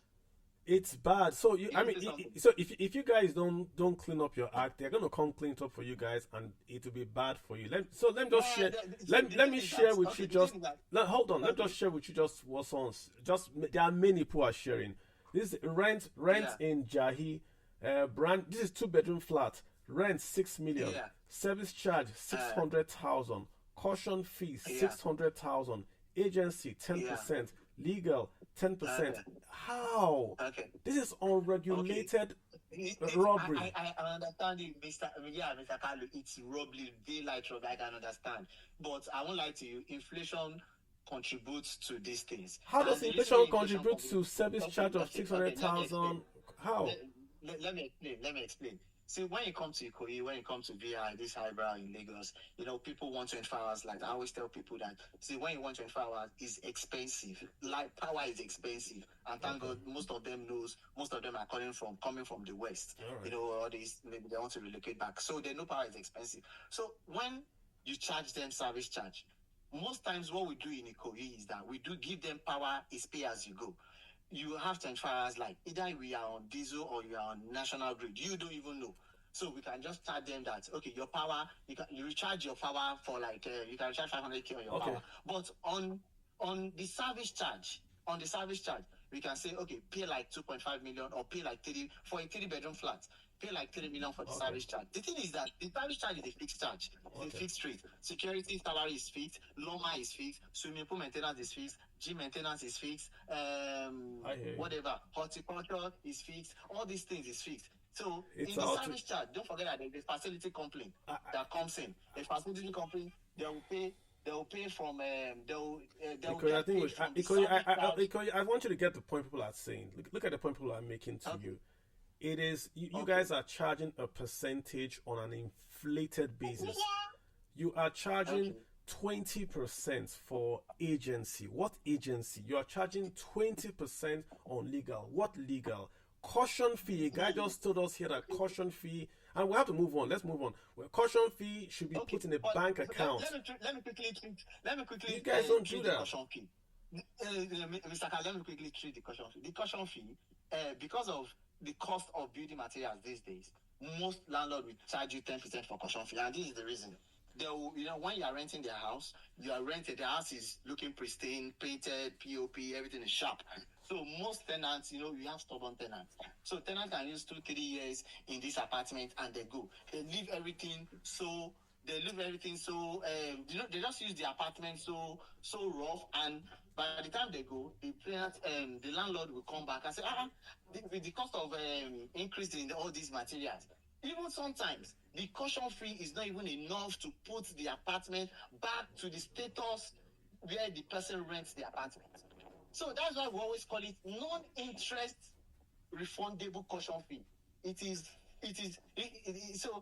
Sorry, the guy. So non-interest. Say it again. Non-interest refundable caution fee. Let's assume. But the guy says that the law says you have to put in an interest-bearing account and give it back to the tenant. That's what the guy just Emeka also said. Michael. Again, you said what? Michael says that the caution fee should be put in an interest-bearing account and given back to the tenant. That's what it says. The law says. When you are not giving back to the tenant, when you are bringing back to the tenant, are you giving with the interest back to the tenant? That's what he says. I'm not verified. No. That I've never. Who has the caution? Who has the caution fee? What's caution for? It's not like security deposit. The caution fee is actually the tenant's money. It's not the landlord's money. So who has the interest? It's not the landlord's money. So the interest, is not the caution fee is not supposed to yield any interest. The caution fee is just the money that you put in an account, or even some people. So, let's get others to speak. I hear you. So, you even pay directly to insurance that insurance. take this money, then I'm insuring something. By the time I'm leaving, see this apartment as sharp as it is, if I'm going, it's the insurance that will come back and come and put it in that state. Perfect. So before the land, so some people, and the reason why people do these things is just people don't want to be fixing the apartment year in, year out, every 2 years, each time the tenants leave the apartment, because it's expensive. I hear Seriously, you. Materials are expensive. I hear you. I hear you. We've got to move. Let's get others to speak, sir. I hear you completely. Thank you so much. Appreciate that. Emi Lokan. Yeah, Emi Lokan. Yeah, how you doing? How are you? Yeah, interesting topic, Emi Lokan. We're talking about the real estate sector in Nigeria. Again, I'm not talking about. I think that sector is a criminal sector. I'll tell you for free. That's a serious word. Yeah. No. Let me tell you something, Kanu. Go across the world. Tell me where you pay 20% on you renting a house, right? For legal and the rent and the agent. Tell me where you pay that amount. Anywhere in the world. Nowhere in the world. Nowhere in Nigeria. Nowhere. No commission in Nigeria is 10%. None. So and you know the funniest part of it is that they've added something to it. Kalu, let's assume that you find an agent that is going to take you to go and check a house. They charge you what they call inspection fee. Yes, I heard that one. They charge you inspection fee. You're going to pay this guy. Yeah, sorry. Mr. Colley. Yeah, no. It's correct about the inspection fee, but... Wait, let me finish. About the inspection fee. Okay. No. Okay. Let me finish. Okay. All right. No, I want... You see why I said that it's a criminal organization? And I'm not sorry to say that. It's the fact that somebody wants to rent a house. You're asking, let's assume that you're getting a house for 20 million. Somebody is telling you to pay 20% of that amount, which is 4 million. Please tell me what sense that makes in any business circle. Yeah. And you want international community, you want foreign investors to respect you that you know how to do business. And I'll tell you this, and I always say this to Nigerians, sometimes it's not even the government acts that make us feel that we are corrupted. It's not even the ones the government is doing. It's the smaller businesses. And I always say this to people, in what conscience will I have to collect that amount of money for you going to show me a house, and I'm going to pay the house? Guess what? Apart from that amount, they still get from the landlord. At the end of the day, somebody who did not build a house, who only prepared a document for me to sign, he's taking 20%. Yeah, that's a bit away. Much. That's a bit much. That's complete. And the reason I have problem with Nigerian lawyers is the fact that they hide behind these things. Nobody has been able to go to court and challenge, because for me, this is a complete criminal. Somebody needs to go to court and make it a law. You should not take more than 2%, max 3%. Max 3%. Okay, because if we're gonna, if we say the things are expensive, look at this caution fee they are talking about. You want me to pay caution fee? What stopped the landlord from insuring his house? No, insure your house. Do you understand? Yeah, insure your house, because that is what they do in serious countries, in serious society. You said government is taking advantage of what? You, the citizens, even the ones that so-called learned colleague, come and take advantage of that same situation, battle the citizens, and they expect that person to think that when he's leaving that house, he's gonna leave the house in the same condition. It just doesn't add up. And that's why I always say to their faces, it's a criminal organization, and government need to do something about it. Yeah, I'm telling you. I think the point is, we feel your passion, and that's why I have been holding the space. The government, the regulator, which is specifically the FCCPC, the Consumer Protection Commission, has to step in, because the lawyer has already told us there's a lacuna, so they have to step in.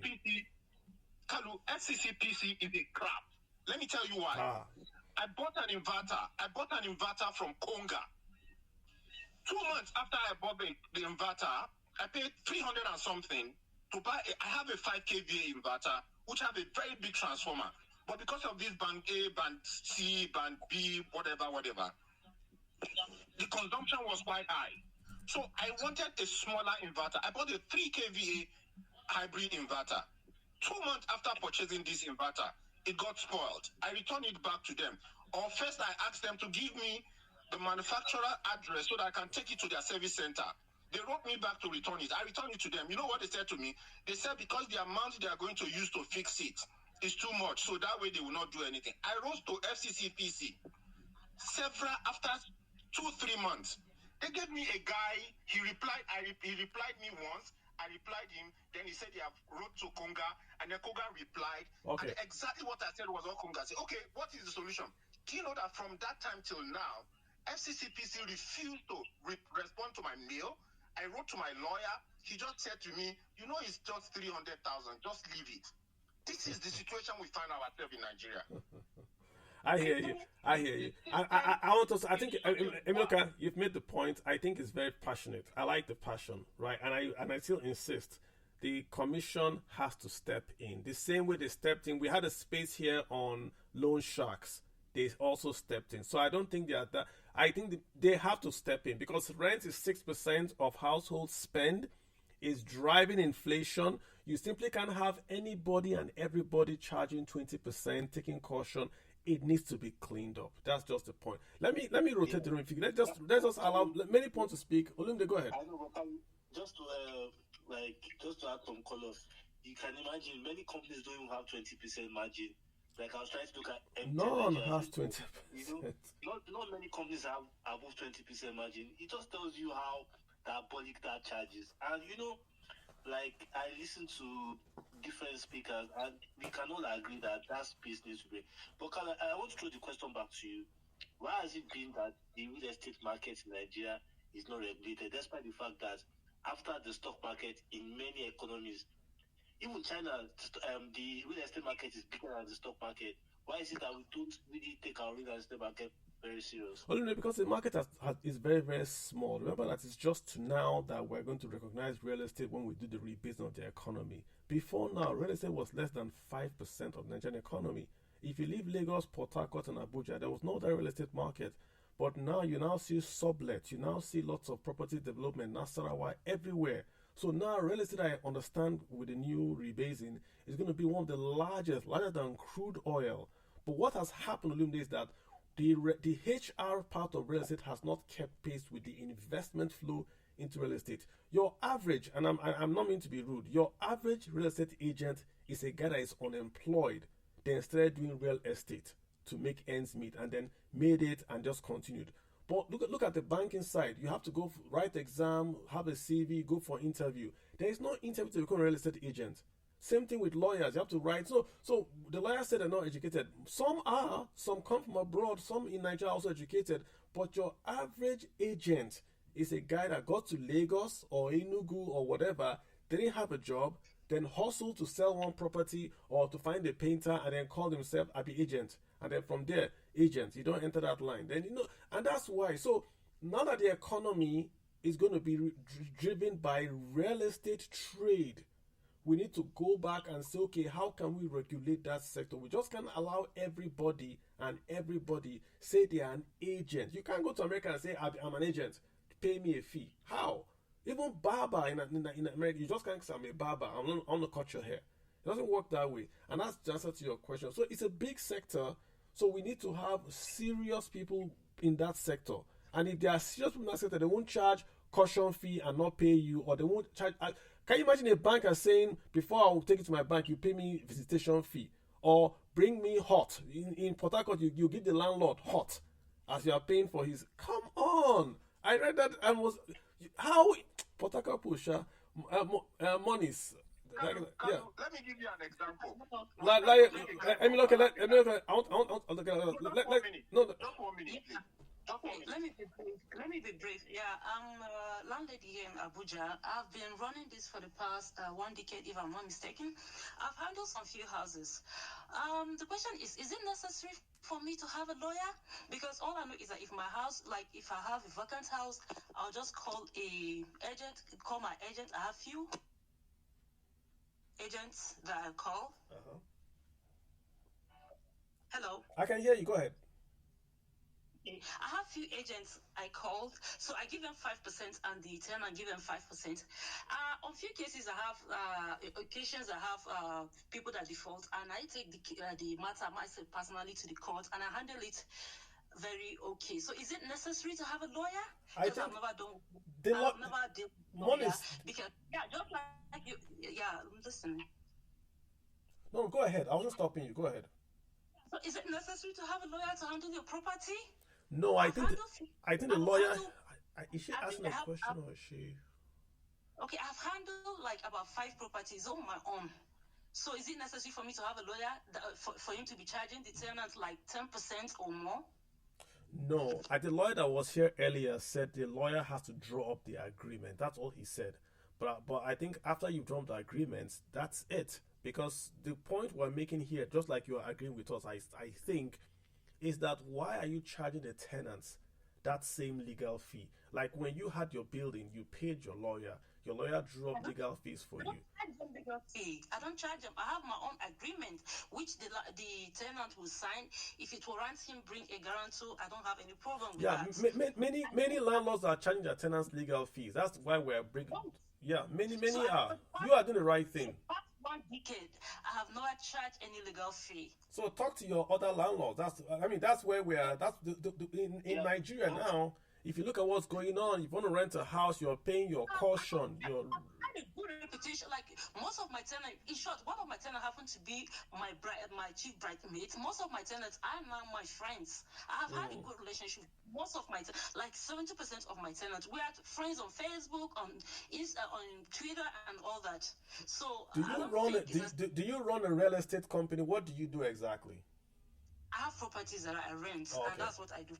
Gotcha. I build rent, and I sell some at some point. And even if I'm selling property, the agent that will bring the customer for me, I will pay 5%, and the agent will pay 5%. I've never involved any legal fee. Sorry. Yeah. No, it's too much. She said 5%. She said 5%. I pay 5%, and the agent pays 5%. I don't mind 10%, so honestly, I don't mind 10%. The point is, who are you paying to? I just want to add something that the lawyer part. So, for me, I think lawyers are very important. But where we're having the issue is that the tenant has to pay legal fees. I think a landlord should have a lawyer. I think that's one of the financial things I've learned in Western countries, that if you have a property, you have a business, you have intellectual exposure in different markets, you must have a lawyer. You can't underrate them. But the problem here is that you can't use the law. You can't be say because a landlord has a lawyer, he now passes the cost to the tenant. That's where I think we have the issue. I think lawyers are very important. Totally agree, Olumide. The issue is this passing of the cost from the landlord to the tenant. That's what we have the issue with. Let's get Chinedu in here. Chinedu, go ahead. Monis, thank you so much. That was refreshing to hear a real estate owner saying what you said. So refreshing. Chinedu, please go ahead, Chinedu. Hello, Carlo. Yes, I can hear you. Go ahead. Yeah, please keep it short. Yeah. Okay, yeah. I think most of the things that have been said, the only place I would touch is the rising cost of rent, actually. But I don't want to go there. That's outside our scope. Okay. Maybe you want me to say what I want to say? No, we don't want to go. We don't want to go into rent because that's something that's a different matter entirely, right? All costs in Nigeria are high. All costs are high. There's no need of taking your time. Then most of the other things concerning the charges have been talked about. Thank you. I appreciate you, sir. Thank you. Let's get tech. Michael, your hand is still up. What's going on? Yes, please. I want to quickly add. JTF, like you mentioned. First, we're forgetting to take note here is that there's a difference between when you're renting and when you're buying a property in Nigeria. As a renter, when the tenant business with agency fee don't pay any agency or legal fee because the lawyers are working for me. The agent is working for me. They are protecting my property and my rights. Now, if I'm buying, when I'm buying, that is where I paid agency fee and legal fee. Lawyers are very important in properties. In sketching agreement, drafting agreements, lawyers are very important there. You can't present an agreement that is not drafted by a lawyer in a competent court of law.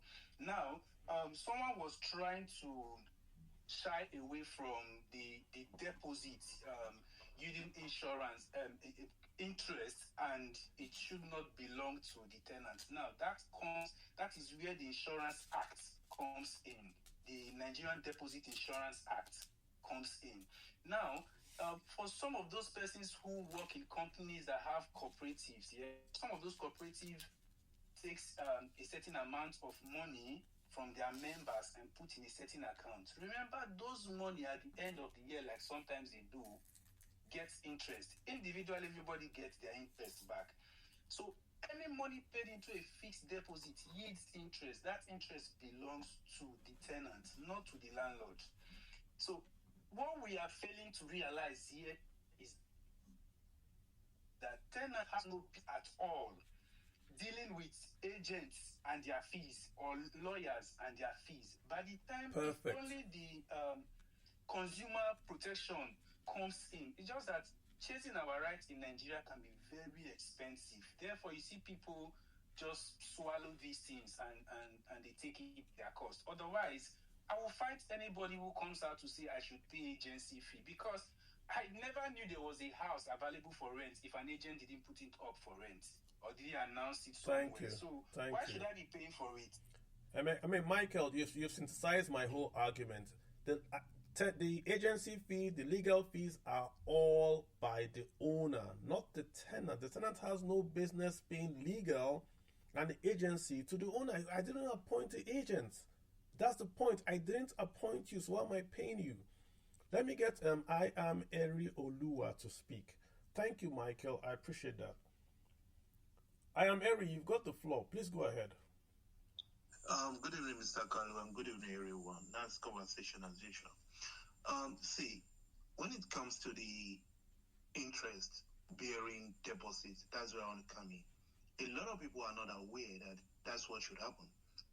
And like the last speaker said, it is what should happen. But a lot of people do not know what it takes to even rent. And the tenant determine the rent, they determine if the caution fee will go up, they determine if the deposit fee, all of those fees, if it will go up, the tenant determining. So what we have are desperate tenants who just want to get a house and they don't care.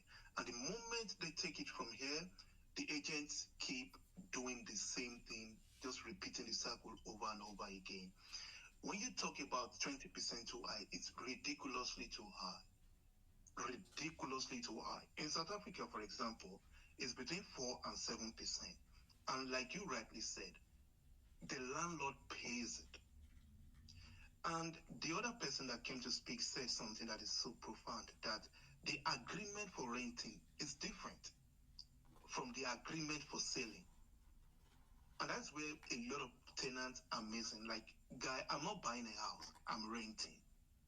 That agreement can be drafted by anyone. And I mean, really, it's not that difficult. In fact, you can get a prototype.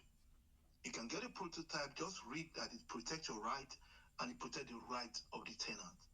And they give it to you and you read it, you peruse it, and you're okay with it and you sign. It's not that difficult. Because guys are unaware of what it takes. A lot of people are taking advantage of their ignorance. So it goes back to the knowledge of it. And that's the main thing. Talking about the interest bearing, if you want to rent and you are paying the caution fee, insist that it's going to be in an interest bearing account. If not, you are not renting. You have a right to rescind your power of signing the agreement and all that. I'm not signing. If I'm going to pay caution fee, fine. But please put it in an interest-bearing account. It's your own offer. The landlord has offered you that you're going to pay a caution fee. Okay, fine. My caution fee is 1 million. Good. I'm going to pay that. But it's going to be in an interest-bearing account. You have a right to say that. And when he accepts, then it becomes an agreement. But just because because you are being told doesn't mean you have to pay. So the problem now is a lot of guys in Port Harcourt, Abuja, and Lagos, because they are so desperate, they just don't care. They just want to pay however they are being charged and get a house. And that right there is the problem that we are not addressing. So yes, we need to blame the agent, but more also, we also need to blame the tenant who have no clue as to what they are getting into. Thank you. Perfect. I totally agree with your sentiments. Thank you. Alma. Hi, Alma. What's happening? Hi, everyone. Hi. Good evening. Hi, Carlo. How you doing? I'm doing very well. Thank you. Trying to sort out this rental thing in Nigeria. Like, like Aaron just said, the fees are high and being paid by the wrong people. What's your take? I think this is such an interesting topic and it's a conversation we really need to have in Nigeria because there's a lot of like corruption and thievery going on in that place. I've listened a lot to what people have said and I think I agree with, if I come to rent a house, I didn't bring the lawyer. If you're the landlord and you bring a lawyer who drafts an agreement, why am I the one paying your lawyer? You sort out your lawyer. I mean, if I say I want my lawyer to come draft an agreement, whatever I pay my lawyer should be my own business, right? I think for me also, I realize there's another growing trend, especially in Nigeria. I mean, definitely in Nigeria, where you see most landlords asking for a 2 years rent, minimum of a 2 years rent, right? Between August last year and now, I would say like 80% of friends or people I know who have rented houses have been asked to pay like a minimum of 2 years. And you know what's even interesting is when they ask for this 2 years rent, they don't stop there. The legal, the caution, the agency, the caution, everything is priced on the 2 years rents. So if, for example, a 1 year rent is 5 million and a 2 years rent is 10 million, they ask for 10% or 20%, depending on whoever the agent or landlord is, of 10 million, not 5 million. So it's literally like saying I moved into a space, like I rented a space. So after the first year, despite the fact that I'm still living in that space, in the second year, I had to repay all the agents, the legal. So, there's just a lot of madness going on. And I think that it really needs to be regulated. If not, like things are going to just like get out of hand. And this part where I just spoke about 2 years and, landlords asking for 2 years for caution fee and legal fees on the 2 years rent. I don't know if a lawyer here can maybe also give an explanation as to what that means. Where is that coming from? Is that right? Someone just said something. Another problem is a lot of tenants don't necessarily know what their rights are. So, and you just go and they say, do this. If you don't want to rent, just leave. You can go elsewhere. And because there's like desperation to, find a space, people just settle for a lot of nonsense. Many people don't even probably read the contract that they sign. Many people even rent houses without, after paying legal fee, there's no contract signed. I've seen cases like that. You paid the legal fee, but there was no legally binding. Maybe they just did some kind of WhatsApp conversation or word of mouth kind of stuff. So, I mean, there's a whole lot going on, and I mean, I don't support it. Whatever the bodies are that regulate this aspect, they're definitely not doing the work, and it's very scary. Yeah. I mean, it's you make that point that when you pay for 1 year, you pay the fees for 1 year. But when you now charge you 2 years rent, you now pay the fees for 2 years. But it's just one-off fee. It's just a one-off fee. The legal is one-off.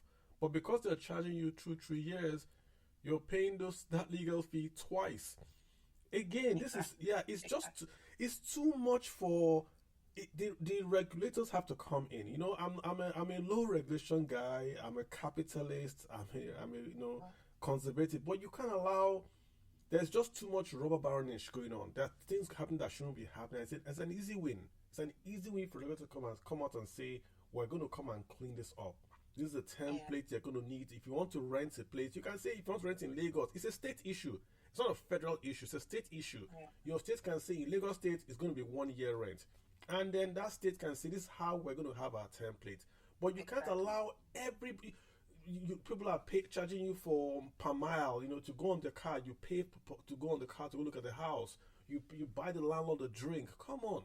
And if you're on the side of the landlord, you like it. But remember, it's all going to come back to you. Tomorrow, they're going to say if you want to go to a hospital, you have to pay for parking. And parking is 20% of your medical fee. It doesn't make any sense. Nobody would pay that. If a hospital came out today and says parking is 20% of your medical fee, we'll all burn the hospital. But why do we then allow... Nigerians are funny people. You know, the outrage is so selective. You would gladly pay 20% fee to an agent. But you don't when you buy shares and the stockbroker says pay 5%, your NLC will call. Yeah, well, you know, MTN, NLC was going on strike. We're going to shut down Nigeria because a private company simply increased their tariff that they haven't increased in 10 years. But the same NLC can't go to the streets for workers that are paying 2 years rental to homes that have been built 20 years ago. And are now enjoying supernormal profits. 20 years ago, house in Mushin will charge you 2 years rent. You pay agency and legal. On house in Mushin that was built before Nigeria was even created, you're paying. What legal are you paying on that guy again? Crazy, man. Crazy if you ask me. Thanks, Alma. I appreciate those comments. Very, very important. Ken, hop in here. Ken, what's your take? Wow. Good evening. Great discussion tonight. To be honest, I have this positivity that something good will come out of this conversation, because I know the people who are supposed to take action will be listening to this. To be honest, this issue of rent in Nigeria has killed a lot of small businesses, a lot of them, because I have had someone recently who was forced to move out of their business space. By impromptu, no notice, nothing like that. 1 month you have to leave, and the person was faced with rent in Lagos. And my brother, what I'm telling you, this happened in December. It was difficult finding a space. And the truth of the matter is that even these agents, people are mentioning 20%. They're getting more than 20%. They don't even have percentage anymore. What they are doing now is that they have a fee. That fee can be maybe 2 million naira for a 5 million naira per year space for you to rent. That's what they do. They don't do percentage. I only know of Abuja, where it is relatively sane and standard for you to pay 10% both for legal and agency fee. It's standard. It's a rule, unwritten, but it's a rule. If you are getting a space anywhere in Abuja, you pay 10%. But you see Lagos is the reason why we need to urgently reform that space. I'm so much in support of monthly rents, because the truth of the matter is that with so much less money in the hands of Nigerians, coming from their income and all that, a lot is going into food. There's a case for monthly rent right now in Nigeria. And it's something that must be done holistically. Yes, we will not blame the landlords. A lot of people are calling on the landlords. The landlords are faced with cement material price that are astronomically high. Last year, people were buying cement for 4,500. Now cement is 9,500. How do you expect real estate companies to match? Nigeria has a housing deficit of 28 million units. How do we close? People are talking about frustration. A lot of people are frustrated. Yes, desperation. They want space, and it's simple law of demand and supply. When you have less supply, what do you do? A lot of people want the same space. The price will go up, and Nigeria is being faced with serious case of building material prices going up, exchange rate getting messed up. A lot of our materials are being imported too into the country. So it's a mess. But this is a space that is unregulated, and that, for me, I think that is a big problem that has to be resolved. A simple legislation to regulate this space. Let's have professionals, not just any agbero on the street who tells you he's an agent, and whatever he tells you to do, you have to do because you are desperate for a space. Let's have this space regulated, and let the market be sane. Let it be sane so that the right investment can come into it. Thank you very much. Great comments. Well said. Again, we go back to this point about it's too many moving parts that a single person can't do it. Take it back to the states, regulate it. It would attract investments in. You simply cannot have, I repeat again for the opting time, you simply cannot have a situation whereby anyone can decide to charge any fee they want. MTN was not allowed to increase its tariffs by the same government in Nigeria. I didn't like it, but you could see what they were going to. So why should then the same government allow real estate agents, not the landlords? I'm not, this is not rent control. I'm not talking about rent control. I know rents are expensive because there's no supply. There's too much demand. There's no supply. I'm not going to talk about rent. I'm talking about the fees that are being charged. You can't pay 20% to a lawyer you didn't appoint because you want to get a flat, and then pay 20% agency, then pay 20% caution. That's 600,000 or 60%. If you for what? It doesn't make any sense. It doesn't feel right. It feels like someone is taking advantage of the fact that you have nowhere, or that there's slow supply of housing stock in Nigeria. Someone is taking advantage of you.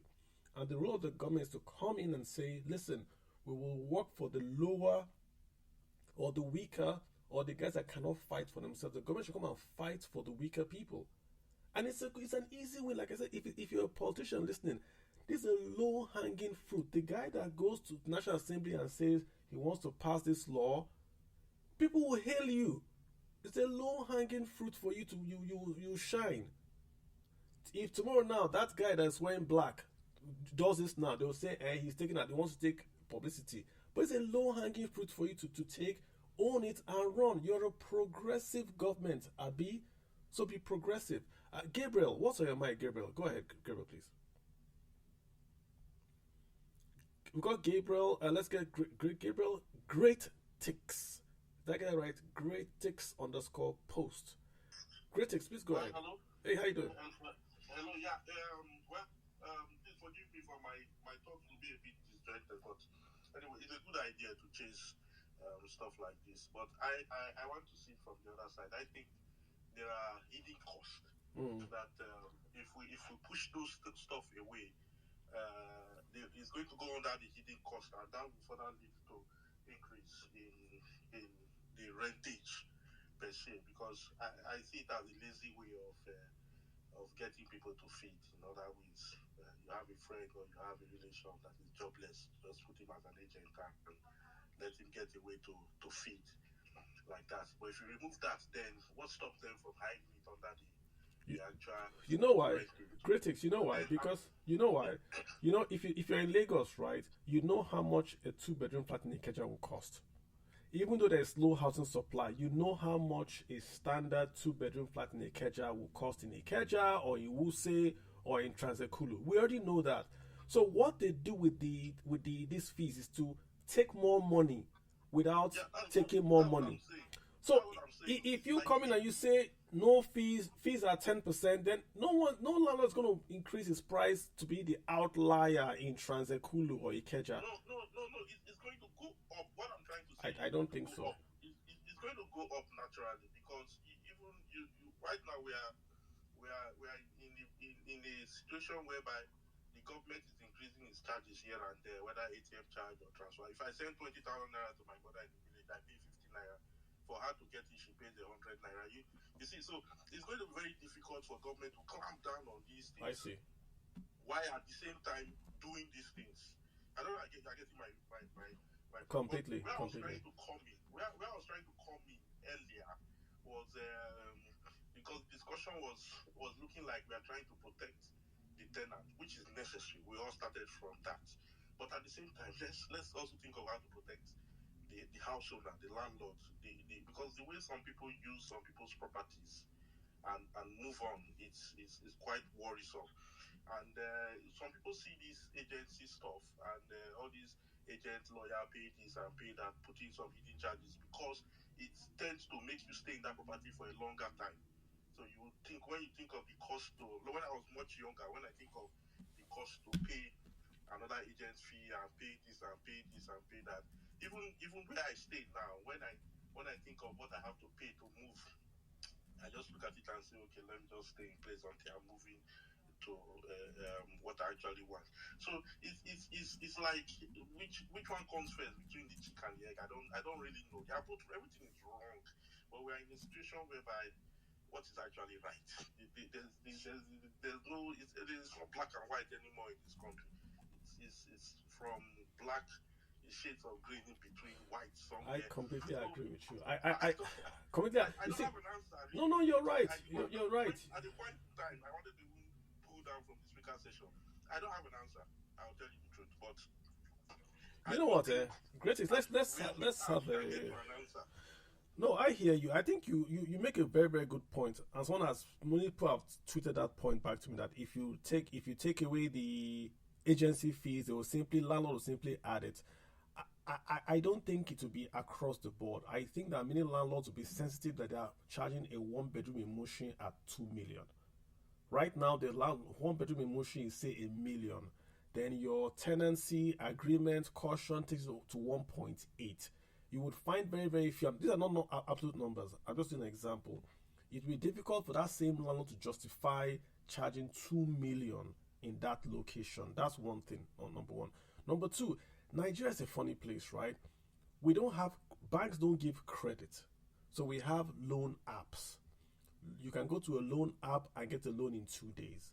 The loan apps charge you a hand and a leg. If you don't pay back, they call you a rapist and they post your picture on social media. Now, that has to be regulated, and the Federal Commission came and regulated it. Not because we don't want the loan apps to also make their return on capital. They are making a risk to give out loans. But because if you allow that to go on, society crumbles. You can't have a society. The young man just came and spoke now, NYSC guy, talking about getting a lodge. A young man wants to get a lodge, a room and parlor, and is asked to pay legal, agency, caution. From where? From where? So we've got to, at the risk of inviting the government in, we've got to clean this thing up. Someone sent me a text that, Kalu, if you allow the government come into this practice, it will be worse because the government is just going to mess it up. I hear that sentiment. So self-regulate. The Nigerian Stock Exchange is a self-regulatory body. It's not owned by the government. But you see Nigerian Stock Exchange, you see them issuing out fines, you see them issuing out, kicking out members, brokers that break their laws. If the real estate community do not self-regulate, the government is going to come in with a heavy hand and ruin everything and appoint commissioner of agency fee, commissioner for rental. And we know what all will happen. You now have to do permits and it will affect you. So the reason why again, this space is very, very, it's for everyone. There are the tenants here, there are the landlords here, there are the financiers here. Self-regulate. Ikoyi talked about a body or so that's organizes tenants and all that. You guys go back. This is feedback for you. There is not one person on this space, even on the TL, that has supported agents checking this fee. Even the owners of the property have come to say they don't support it. It's extortion. So go back and self-regulate. You can't make money. Why charge 20? Kukuma charge 100 now. Why are you charging 20%?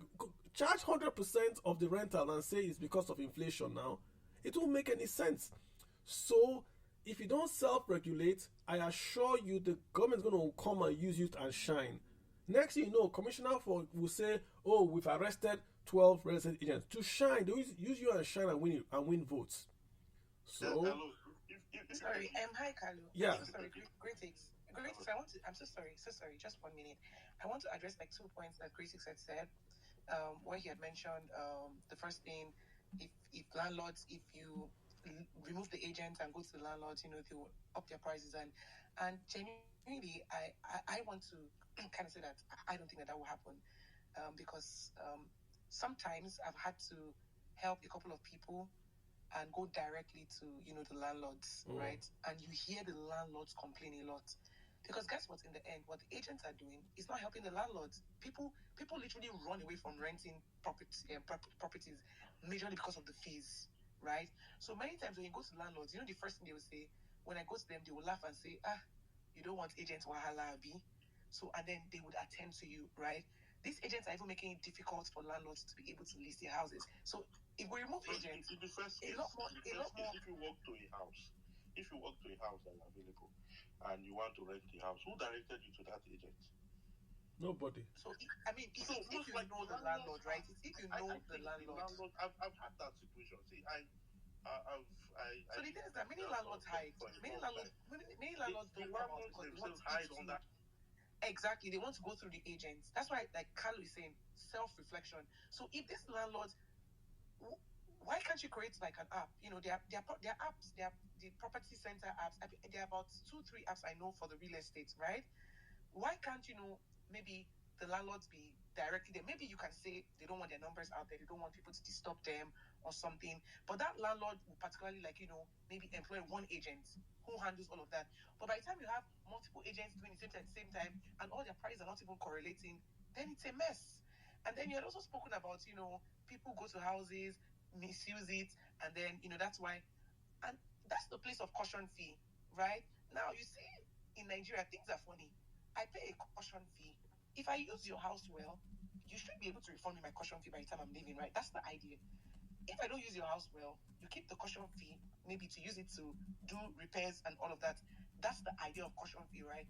But even many times, when people go and destroy, of course, if somebody malhandles or misuses a house, there is no way you would give the person back that caution fee because it's obvious that the house was misused. And then the landlord or the agent will explain to you why you can't get that back. But in many cases, even when you don't misuse a house, they begin to come up with excuses.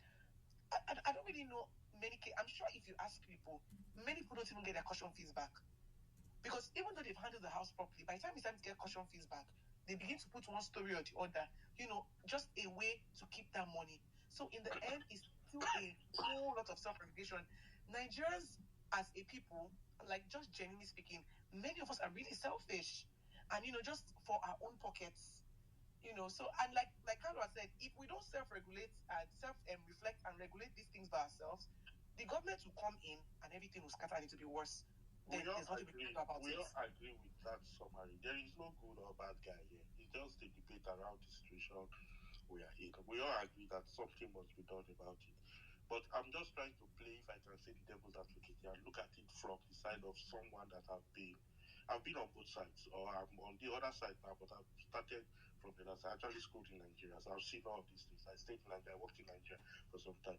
Some landlords actually hide on that agent, and then some agents also abuse the trust of the landlord on them. Landlord says 10%, the agent tells the end user 15%.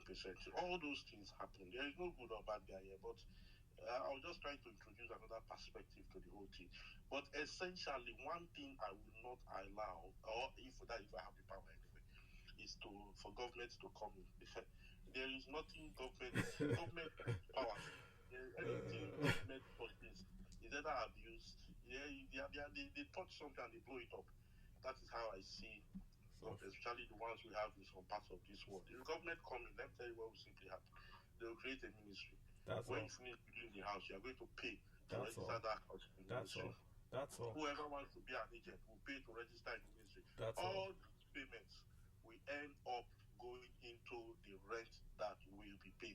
And then they'll cross their hand and tell you that they've taken out the agent fee. But what was going for 100 naira is now 120. That's all. So, yeah, I mean, yeah. There's no good or bad in this argument. Yeah, but I agree with the speaker. I agree with him. But my issue here is that we need an urgent solution. Like, I was just calculating how much Europeans pay for agency fee because we usually pay monthly, half of the monthly rent. So it runs about 4% per annum. So if Americans are paying 6, Europeans are paying 4, Nigerians are paying 20 with big disposable income, I think it's suicide. I think it is a criminal. Even cartels, I don't think drug cartels charge that much for drug. I'm not in the industry. Let me say, if you buy shares in Nigeria, what's the fee? If you buy a stock of MTN, what do you pay? If you buy and sell, excluding CSC and everything, it's between 2.53. Actually, what makes everything round up to like 4 or sometimes 5 is that CSC takes some deductions, other small charges. But the broker itself, they don't take up to 3. If you look at the breakdown, And if you're a big client like Oliwelu or Todora, it's negotiable, you know. So just imagine a book at taking 20% cargo. It's too much. Nobody No. will invest. It's too much. Nobody will invest in Nigerian top. It's too much. And that's the point. It's too much because and the government's going to come in. You know, like Gratis is saying, if you don't self-regulate, they're going to come in because real estate from next year, not this year, is going to be the second or the third largest sector in Nigeria when we do the rebates. So that means that, it's not going to be this big shiny thing they're going to make money from. Where are they going to go first? They're going to say, okay, we're going to cancel agents. We're going to appoint federal government agents. So if you want to... government to come in because so self-regulate. So you can't self-regulate. Look at TikTok, for example. Look at people who value it. Carlo, are you not seeing social media? When somebody values, he tells you a house is more valuable than Wema Bank. He tells you a house is more valuable than... But you know, valuation is to the eye of the beholder. If I say I'm beautiful, I'm saying I am beautiful. If you want to pay, that's fine. But when you are charging a flat fee on a property you didn't build, you're not a lawyer. Just charging you just like a guy just said they charge if not even percentage, now a fee. They look at your house in Ikoyi, this house is fine, so they charge 2 million. It's arbitrary, it's extortion, it's taking advantage of the demand for Nigerians. And if you don't fix it, they're gonna come and fix it for you. It's simple. Let's get Nigeria. Let's not enter trouble. Even if you are paying, what's your cola? Is it 20%? It's thanks for coming 20%. There is no fee in Nigeria that is 20%. None, and there's no commission or fee. VAT is 7.5%. So what are we talking about now? 7.5. 7.5. Okay, most of me. Mola, Mosun Ogiola. Hi. I hope I didn't kill that name. Apologies if I killed the name.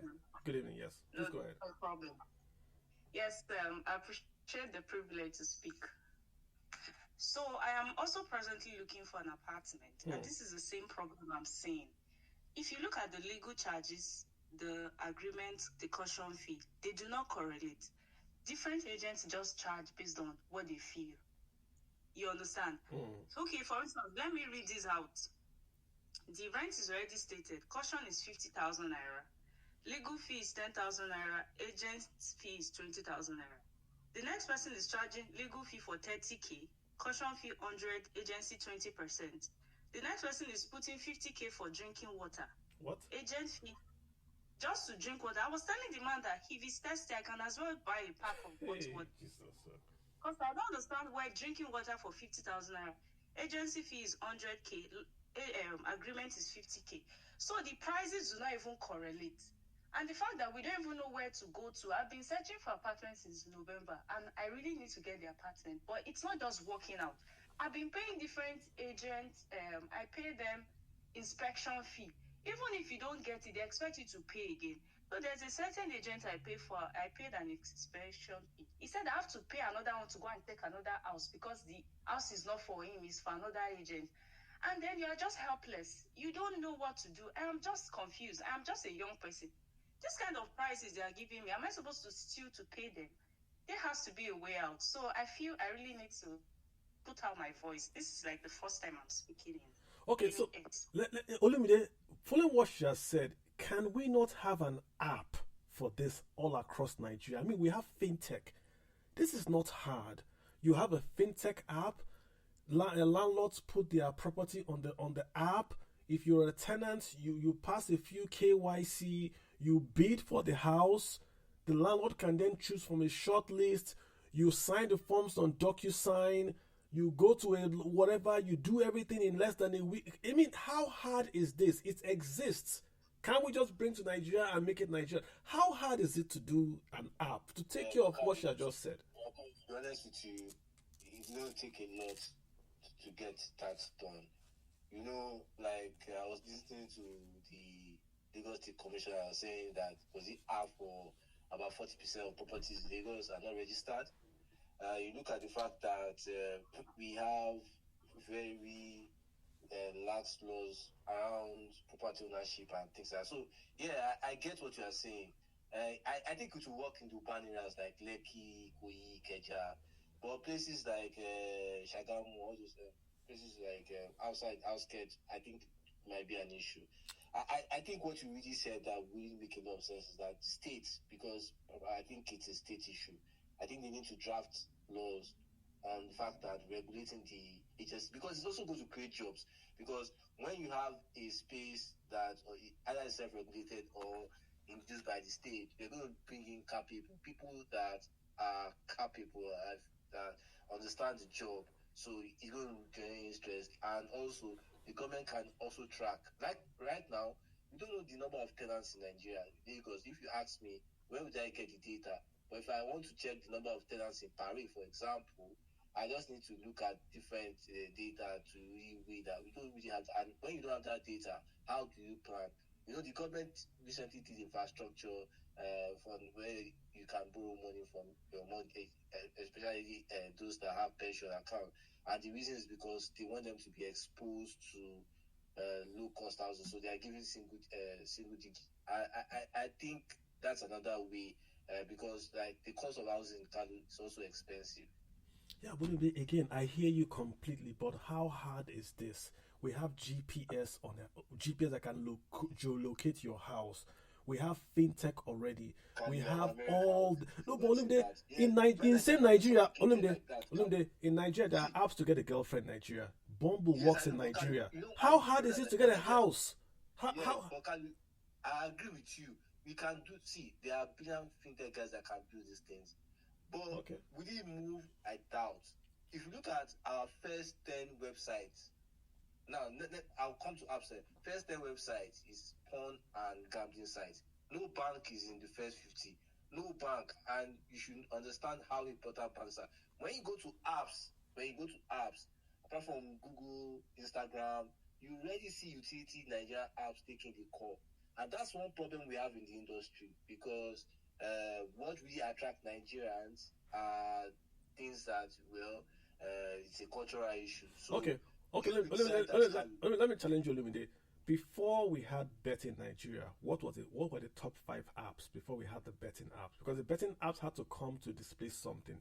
Where I'm going to is this: everybody must eat, everybody must stay in a house. The lady that just spoke wants a house. If that app is there, she will go there. If you want a flat in Lagos and an app exists, you will go there. So this is a big opportunity. If you are listening, you can create an app. People design app, for example, which one is more important, can bank or building app? That's what I'm trying to get to. I understand you're saying if bank websites cannot get to the top 50, you think rental apps will? Yeah, because there are other ways to bank. I really think so, because there are other ways that people bank. There are other places you can invest money without going through a bank. People bank without banks. If you go to the markets in Lagos, markets women bank without going to banks. But everybody has to do this tenancy agreement, landlord. Everybody does it. Yeah. And you have a lot of young people that live. There's this class of Nigerians, young, educated, out of school, want a place to live in. Even if you focus on that market alone, and you say, this is my target market, the 18 to the 30-year-old, looking for the first home and all that, it's a big market. And you see, the first guy that's going to do this and get it will be like, oh, wow, no one thought about this. Because, I used to use Lagos property website, Kalu, but the truth is just that another issue some of us have is that, some people have been swindled on some websites, Kalu. Okay, let's move on. No, let's hear TechSoft. He says he's a TechSoft guy. Maybe he can give us more insight on that. TechSoft, what's your take? You've heard the whole issue about, we don't want to go back and forth. But TechSoft, I don't know if you're a TechSoft guy or if you're not, but what do you think? If there was an app to address all these issues, is it something that can be scaled easily? What's your take on this? Now, so Airbnb start to, people were maybe arguing about they can't get an accommodation in the city, and some guy said, let's just start this thing called Airbnb. That's how we started. So you might be sitting on a potential Airbnb in Lagos, and you start this thing up, this thing will blow up, and people will be like, oh, why didn't I think of this? I want my 10%. TechSoft, go ahead. Yeah, Kali, the issue we have with Nigeria is just like the way Nigeria itself is designed. But although, even if you're going to go using the app, like here in the UK where I stay, the agents are the one who publish these houses, either for renting or for purchase on the app. Yeah. But so you have to just reach out to them. They take you around where you see the house and stuff like that. So you still need agents. It's just that I think it's just the grid we have. You can't expect a landlord to be managing houses on the app, and a lot of landlords don't want to directly deal with tenants. They want to go through the agent. So they have a couple of things they're doing. But my major concern about houses in Nigeria, I think it has to do more of the people who actually own these houses. I feel that more of the houses in Nigeria are, well, I say, owned by people who are politically exposed. Maybe you are an SA. If you look deeper, even some of these real estate agents, at some point, people funding them are politically exposed. You see some houses whereby you know that if a banker who earns maybe 800K in a month, even if he saves his entire salary in the next couple of years, he can't even afford to buy that land, not to live a house. So, but you see some people just leave government, they're owning houses and real estate. So, and if houses in Nigeria are owned by the working class or owned by, well, I say, companies who really want to do business, I think it will go beyond the way it is. It's just anyhow. The business is just anyhow. It's not well. You can't really look at it and say, oh, this business is something that people are really doing, in the sense that people want to really want proper business. I hear you. It's just, you can't really define how the business is done, especially in real estate. So I just feel because of the kind of people who own it, so it's just designed in such a way. Yeah. I hear you. I hear you. I'm just Googling just to make sure I get my numbers right. But I think Rocket Mortgage is the largest mortgage lender in Nigeria. Let me just see. Olinda, am I correct?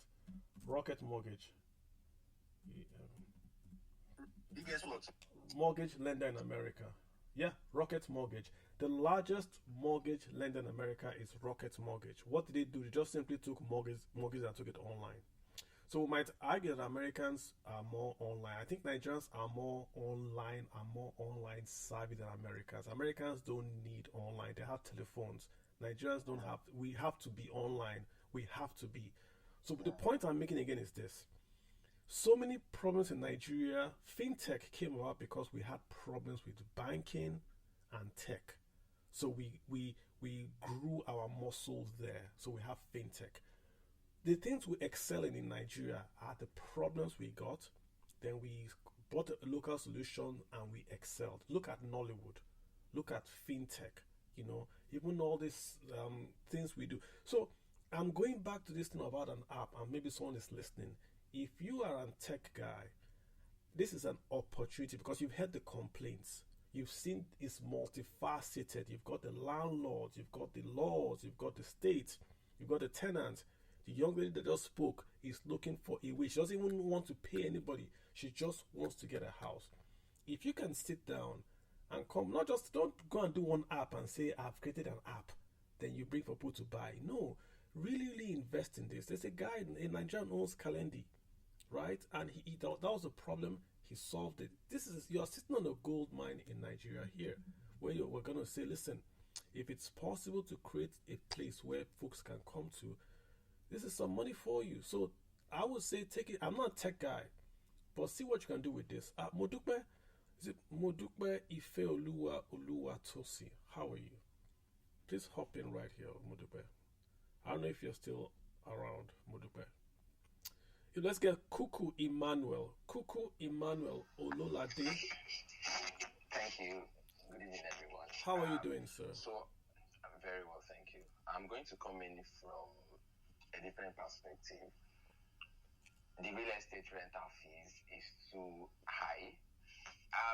What we are talking about, agency fee. I'm an agent myself, and I'm going to speak on agency fee because that's what I know, and I'm going to talk about the Lagos real estate market because that's where I'm based. Okay, this agency fee, 20%, is majorly in some part of this Lagos. First and foremost, I would employ landlords here to employ professional agency firms for their properties. I've never dealt with a real estate firm that charges 20%.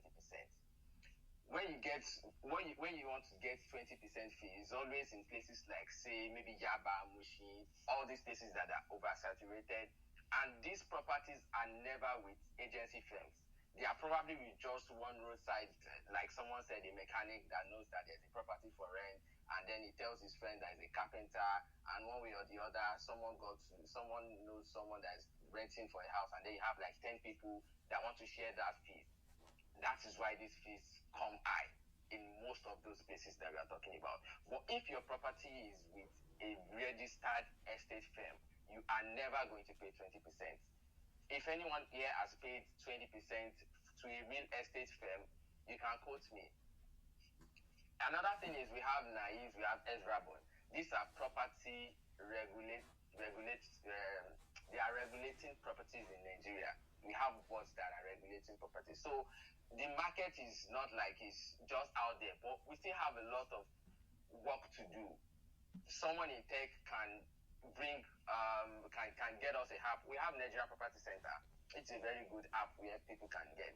But if you go online and then you see one property listed by 10 different agents, and then you just try to find out, okay, who do I go with? At the end of the day, you are going to go with one person who is probably not the mandate. When I say mandate, we are talking about the person that the agent that the landlord has given the mandate for that property. It's probably not the mandate. It's just going to end up liaising with the mandate.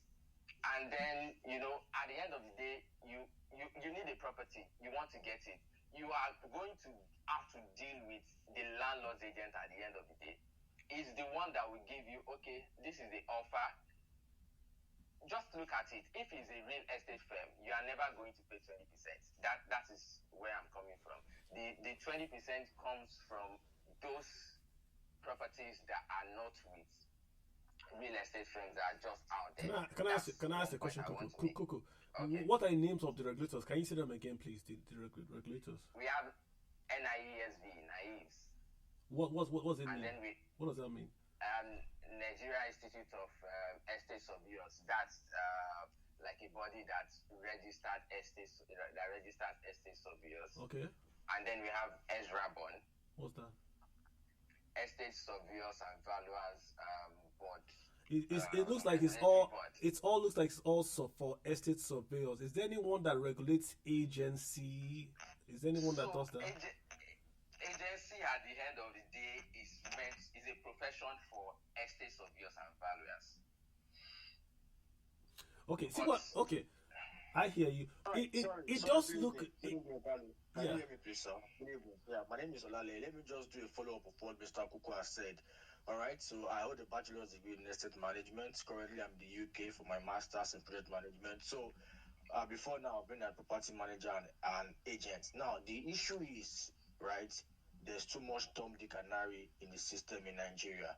There's no regulation. Now, he is talking about NIEF's, Nigerian Institute of Estate Surveyors and Valuers, and Ezrabon. Now, Ezrabon is like a regulatory body, like the body that does more of the academic aspects, while NIEF's is charged with the overseeing when it comes to real estate space. Because for estate management in Nigeria, you have got, the aspect of valuation, people that value, property to know the worth for the future, the property management and agency. Now, for the issue of agency, the way it works all over the world, I beg your pardon, there's supposed to be like a synergy between the landlord, right, and the agent. Who are the agents? Is it just a roadside person or someone that went to school, right, has a degree and is also affiliated with the professional body? That is what Mr. Kuku is saying. But in Nigeria, while we are having issues with, not regularizing the issue of the aspect of the agency families, because like you said, if someone that knows, the owner of the house, who is not an agent, who didn't go to school to study or is being regulated, at the end of the day, they all hike, the price.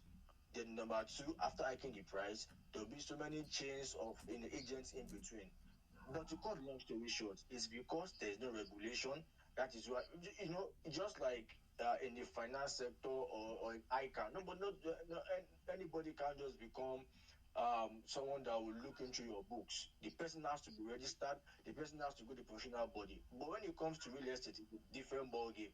That is why we have this kind of issue. Until when there is proper regulation, even if you bring in tech, if they are not well regularized and harmonized with those that are charged regulation, there will always be issues in the country when it comes to agency and inflated prices of properties around the country. Thank you. Yeah, but two of you, both Aziz and Lobede, I think the point, if you listen to all what has been said on the space and also on the TL, no one, everyone is saying the exact same thing. Unregulated, very, very low quality of personnel in that space. So I was going to ask Kuku if there was a specific regulatory agency that just works on just the real estate agents alone. I don't think there's any. So it's a free for all. There is none. Yeah, so it's a free for all. Like I'm an agent myself. You know, I can say I'm an agent and I'm good. Someone else can say that and it's bad. So that's the problem. That hole there allows everybody to come in. The thing is, the professional bodies, right? They've been able to at least liaise with some couple of lawmakers, for them to proposals for them to it must be enacted. Until we get to that aspect, then we will still be having the issues. The stakeholders have pushed in a recommendation, but there's nothing as to that law that will enact it. So it's not really something that has been held into account in the country. Thank you. And you think if we had a regulated agency space, this 20%, this nonsense will stop. It will bring it down a bit. You think that's going to be something that we should do? Yes, it would, because now I will give you an instance. My brother, right, just recently got an apartment in Baroa Estate in Lagos, right? At the end of the day, you have to pay as high as 1.3 million. How much is the house rent itself? About 600 or 700,000 naira. But you have to pay agency, paid all of this amount to 1.3. Now look at it. The house rent is 700, but by the time you are paying agent, paying everything is amounting to the amount of house just minus 100,000 naira. So you begin to wonder if there is a regulation, just like the man in UK have said. If you want to get your house on rent, there's a stipulated amount. Maybe you pay you pay first installment, then you pay over time. So the issue is no regulation, nothing, and that's why people have money to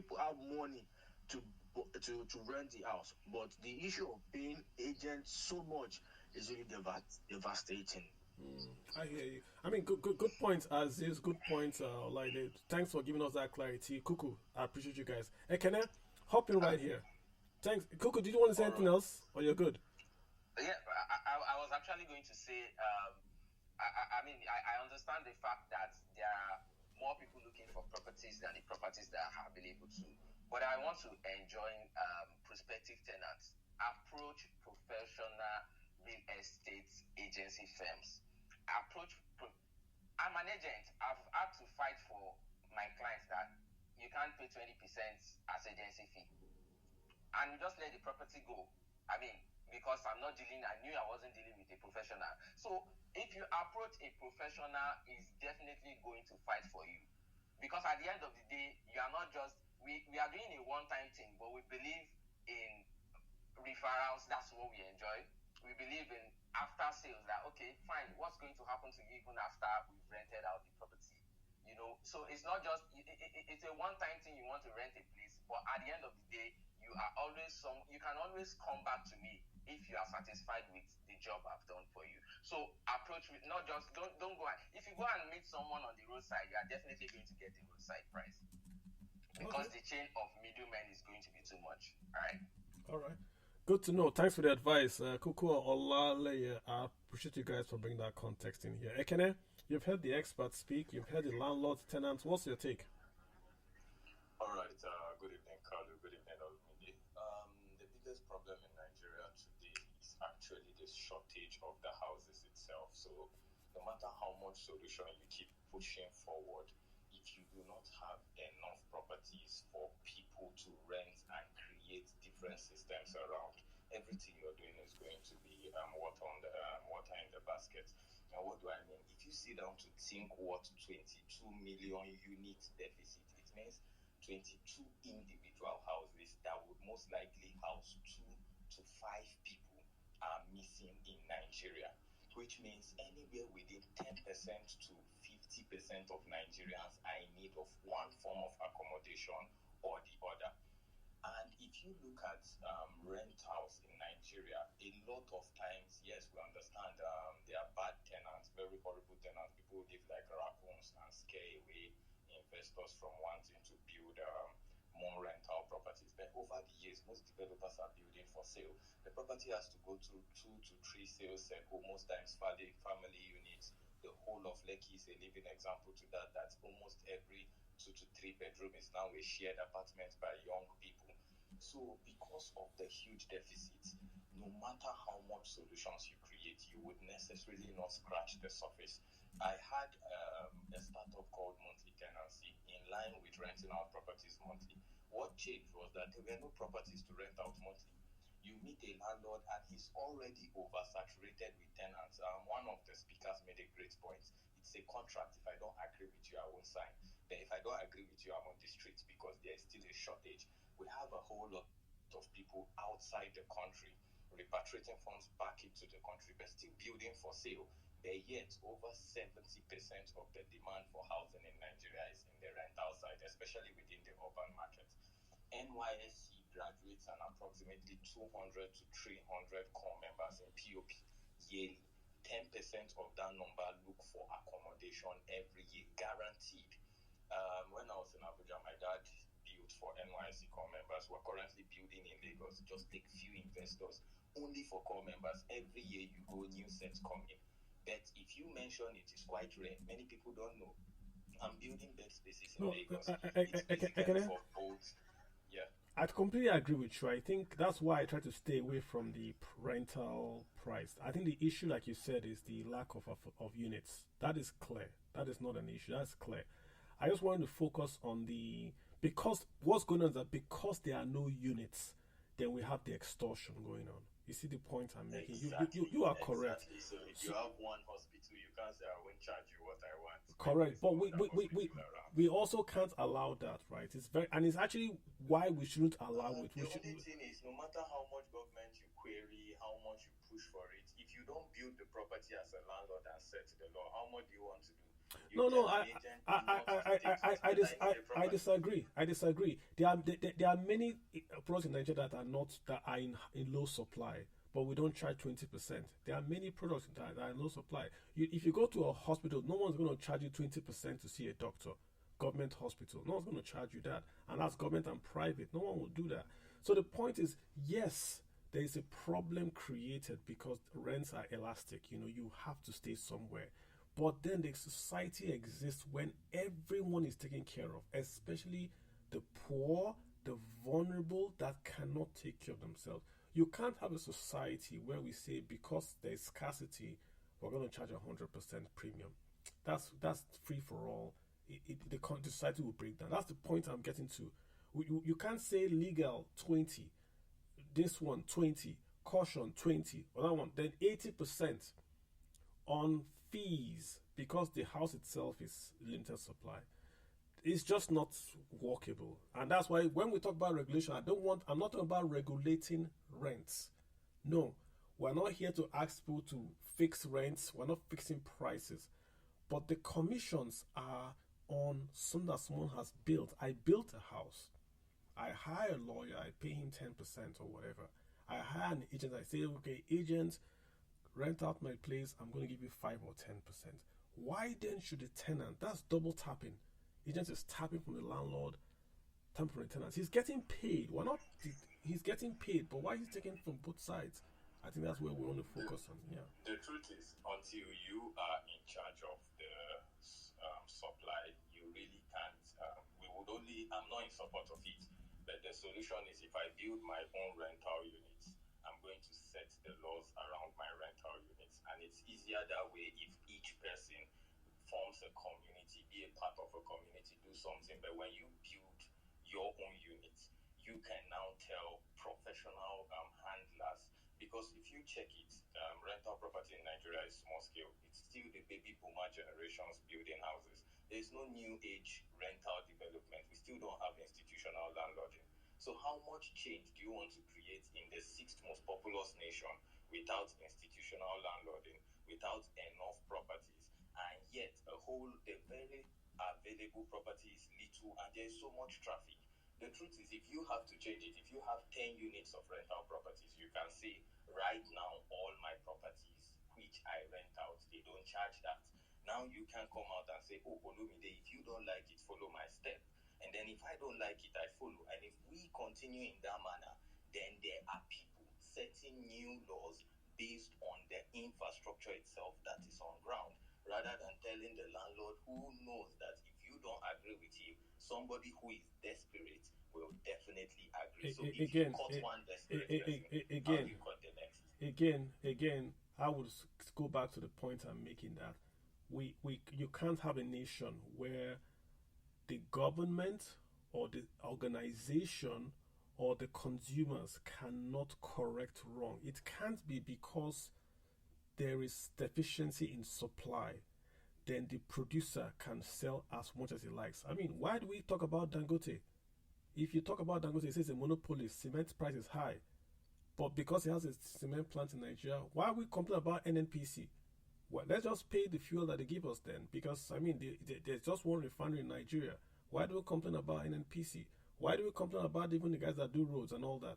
What we're talking about is commissions again. I'm not going to tell anyone that has invested money to build a home how much is to rent his home out at, because the market will take care of that. If you put your price too high, you're going to get your own market. If you put your price too low, you get your own market. But we're talking about commissions. I have a property, and then you come to my property, and then you add a cost on that property because you want to extort the next person that wants to rent that property. You've heard lady talk about you are paying people for their gas to take you around property. You are buying people drinks to show you property. How is that professional? And you are only doing this because there's a lack of supply.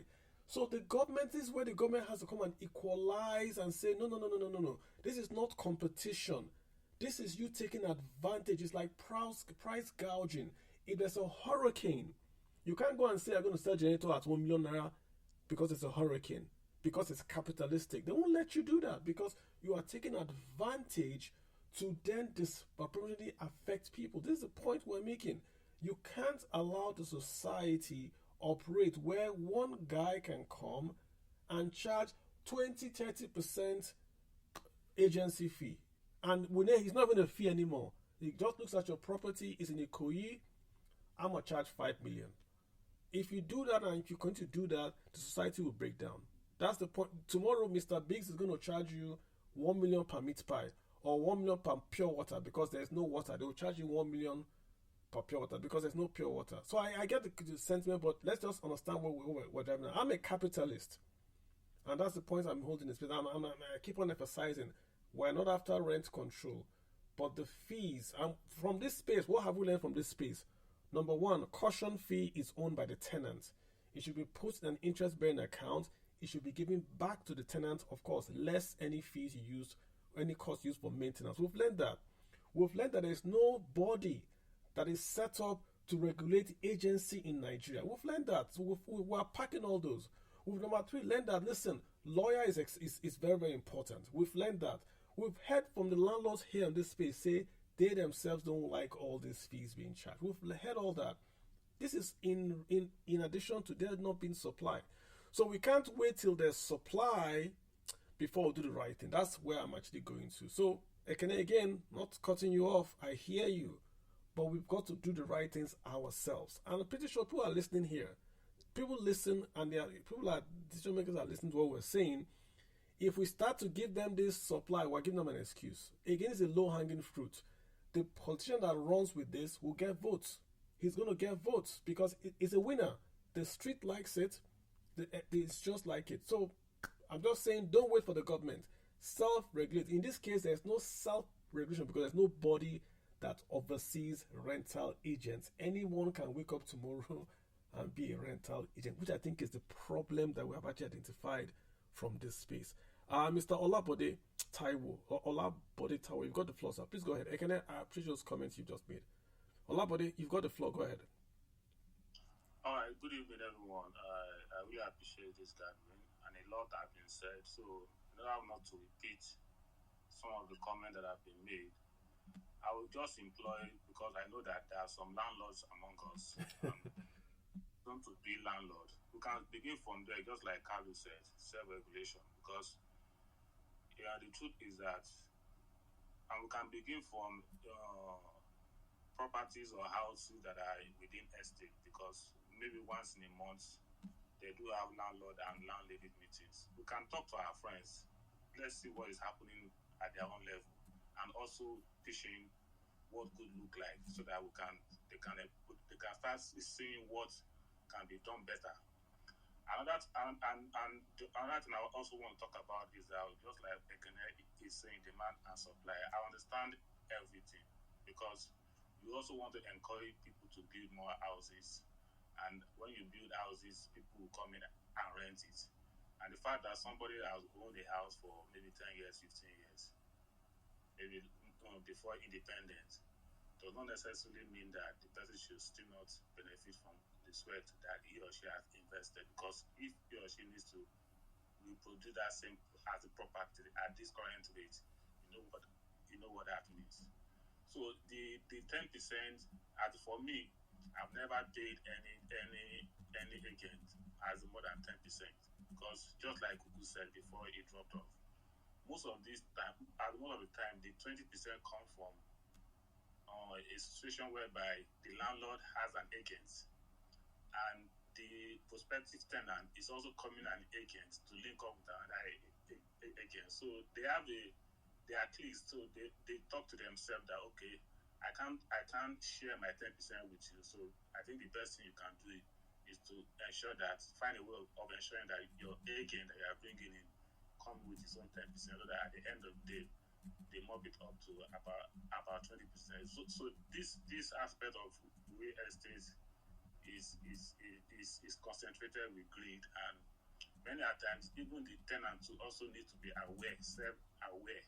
We need to be self-aware about all these things, because the quest of being desperate to get an accommodation also influences this thing, because the tenant sees that, okay, this person is desperate, so I can make as much as I want to make from this person.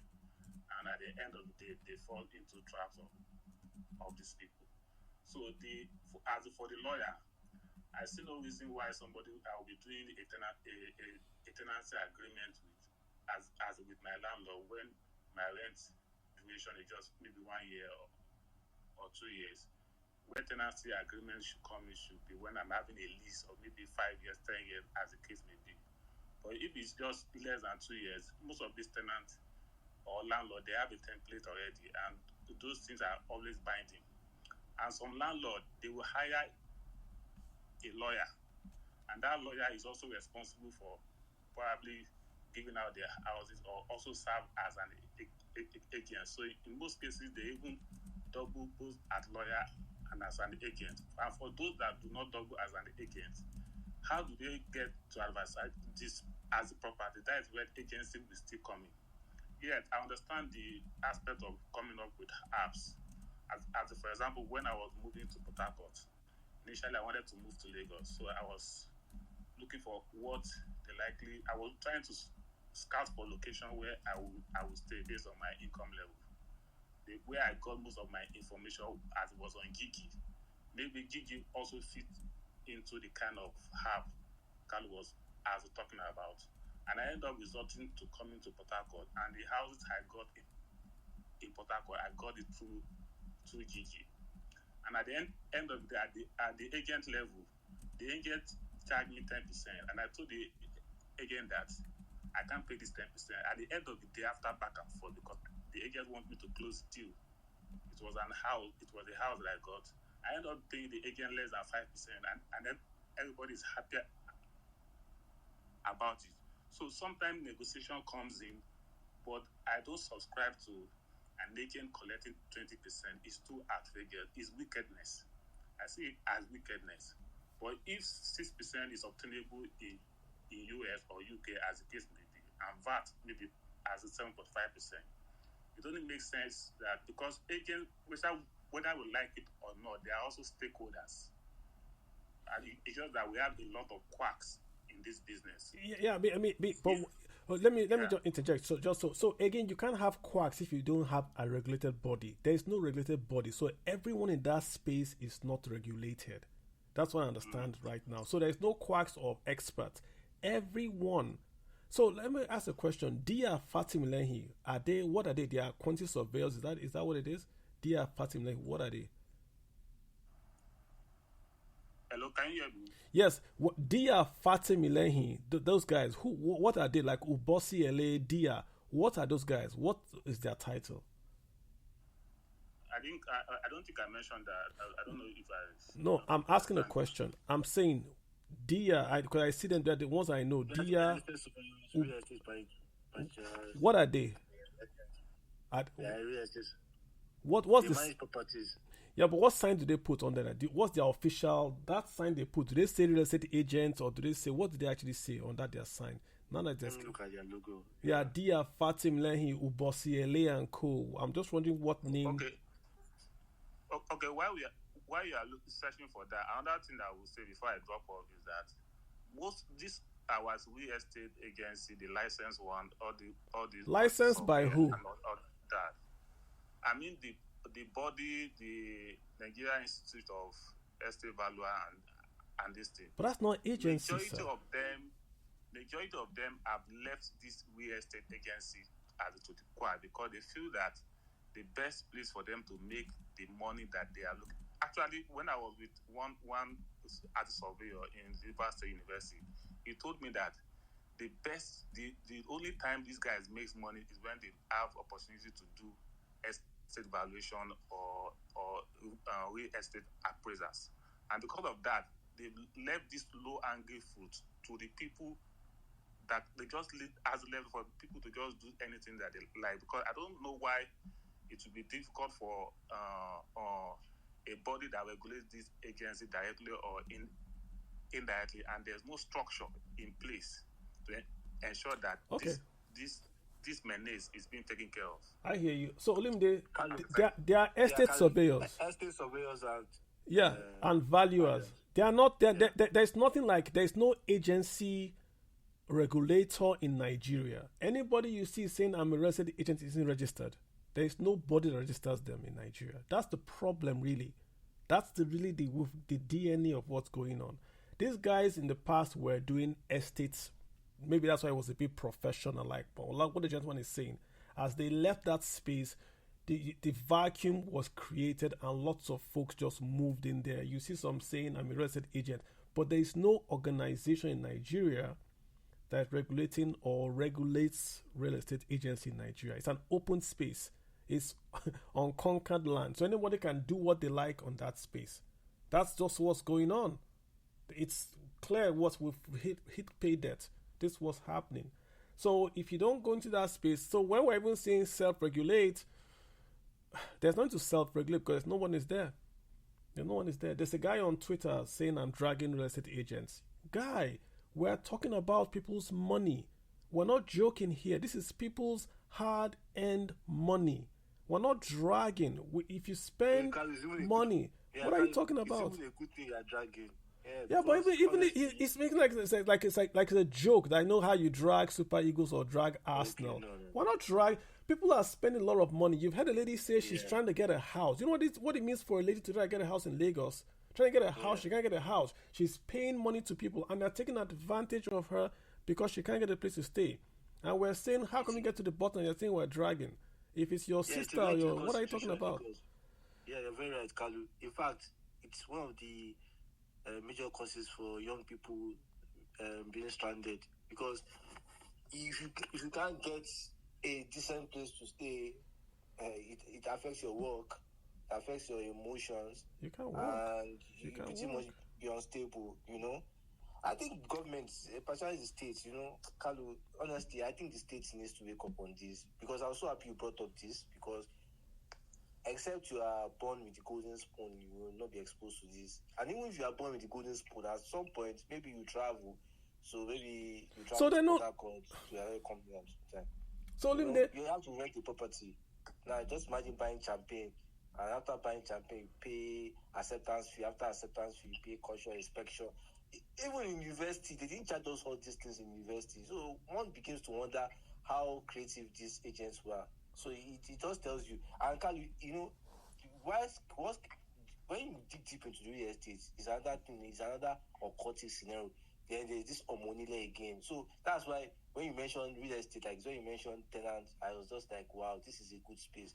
Because the more you dig, it looks like you're going to a black hole. And the people in the space also are very dirty. Just imagine how many Nigerians are swindled in that space, in rent. We're not even talking about people that got scammed.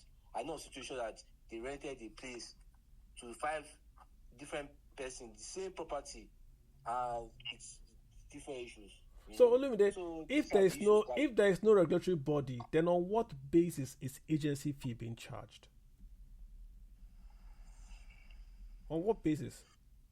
You know what, Carlos? I think I'm sorry to cut in, please. For me, I feel that we need to understand the role each of these two as stakeholders play, no matter how small it is. As for example, if I go to Idumota, maybe for the first time, I'm trying to get a shoe, and somebody approached me and said that I can take you to where you can get that shoe at a very affordable price, and the person takes me there. It's only normal for me to compensate the person, but not outrageous. No, we don't. We don't. You know, I'm going somewhere. But you're laying the foundation. No. But you're laying the foundation that is good. Your premise is already wrong. When you go to the market and those boys come to you in the market and say, "Come to my shop," you don't pay them. The shop owner pays them. Those guys are hustling to their Oga's shop. The shop owner pays those hustlers. You, the buyer, doesn't pay the hustlers. Abi, we're all in Nigeria now. Yeah, some do it, and that is why it's still not out of place for you to appreciate somebody that took you, that helped you in one way or the other. Because many times, these landlords don't have an agent. Maybe by news from a co-tenant, they get to know that the house is vacant, and I was instrumental in making you get that house. You pay me commission. I'm not saying that the commission should be 20%. I don't know if you get my point. The VAT that we are paying, what is the government doing? But it's government. The government has a right to charge you a tax. Yeah. It is statutory that we must pay the VAT. So that is where I agree that a regulation must come in and agree on the statutory amount that either an agent or the lawyer should collect, as the case may be, but not the 20% that. Okay. I mean, we're even going deeper now, because if I'm hearing that agents are not regulated, then that fee should actually be paid by the landlord as just listen, you are doing a job for me, I'm going to pay you. If it's the same way the landlord pays a painter. You know, if a landlord pays a painter to paint his building, you're not going to come and pay the same painter. Oh, take fee for the painted building. So this whole agency fee, to even start off with, it has no basis. There is no regulator who authorized us to even collect agency fee. There is no basis for it. None whatsoever. There is no law that says you pay agency. Legal fees, yes, I get. We have to pay a lawyer. We're now debating who pays the lawyer. But agency, in my mind, looks illegal. Is there any law, any guideline, any edit that says we should pay quote-unquote agency? That's like a finder's fee, Abi. It's more like a finder's fee. Who pays finder's fee? This is crazy, man. John Ogumbi, John, please hop in here. Carlo, thank you so much for the previous space and now for this one. You've been very, very instrumental in opening a lot of people's mind to what is happening on ground. The one we're talking about now, it's never going to change. It's even going to get worse. And I'm sorry to say that I'm not here to spoil anybody's hope. But the fact is that it's not going to get any better, particularly in Lagos and other cities that are becoming mega cities like Lagos. Now, the reason I've said this is because it's always been like this.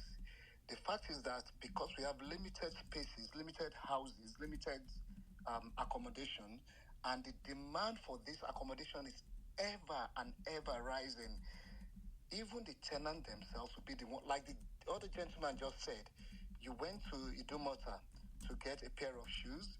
You've got someone that's taking you to their boss. Nigerians, generally, we are givers. But out of our generous heart, we tend to take things out of the ordinary and make it a norm. Abnormal, we make it norm.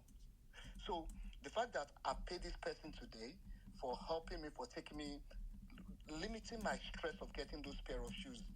Another person comes and they don't pay them. They now see that person as, oh God, this person pay me now. Why you not pay me? You understand? Same thing with this agent thing. The fact that a tenant appreciate the fact that an agent has helped me to be fair, like we said, we've been going round and round and round. We know there's no regulation. There's no law that stipulates that an agent has to be somewhere that has to be paid. No. Nobody can argue that. But somebody has made a living out of it. Millions of people. And so we now see it as it is the norm that we have to do it. And within the tenants that are looking for houses as well, even if there's a law that comes with that, don't pay them anymore. You still see some tenants that will pay because they want to outdo the other tenants. And because of the demand, it's not like that in other cities. The other gentleman that said something about Port Harcourt, did you hear what he said?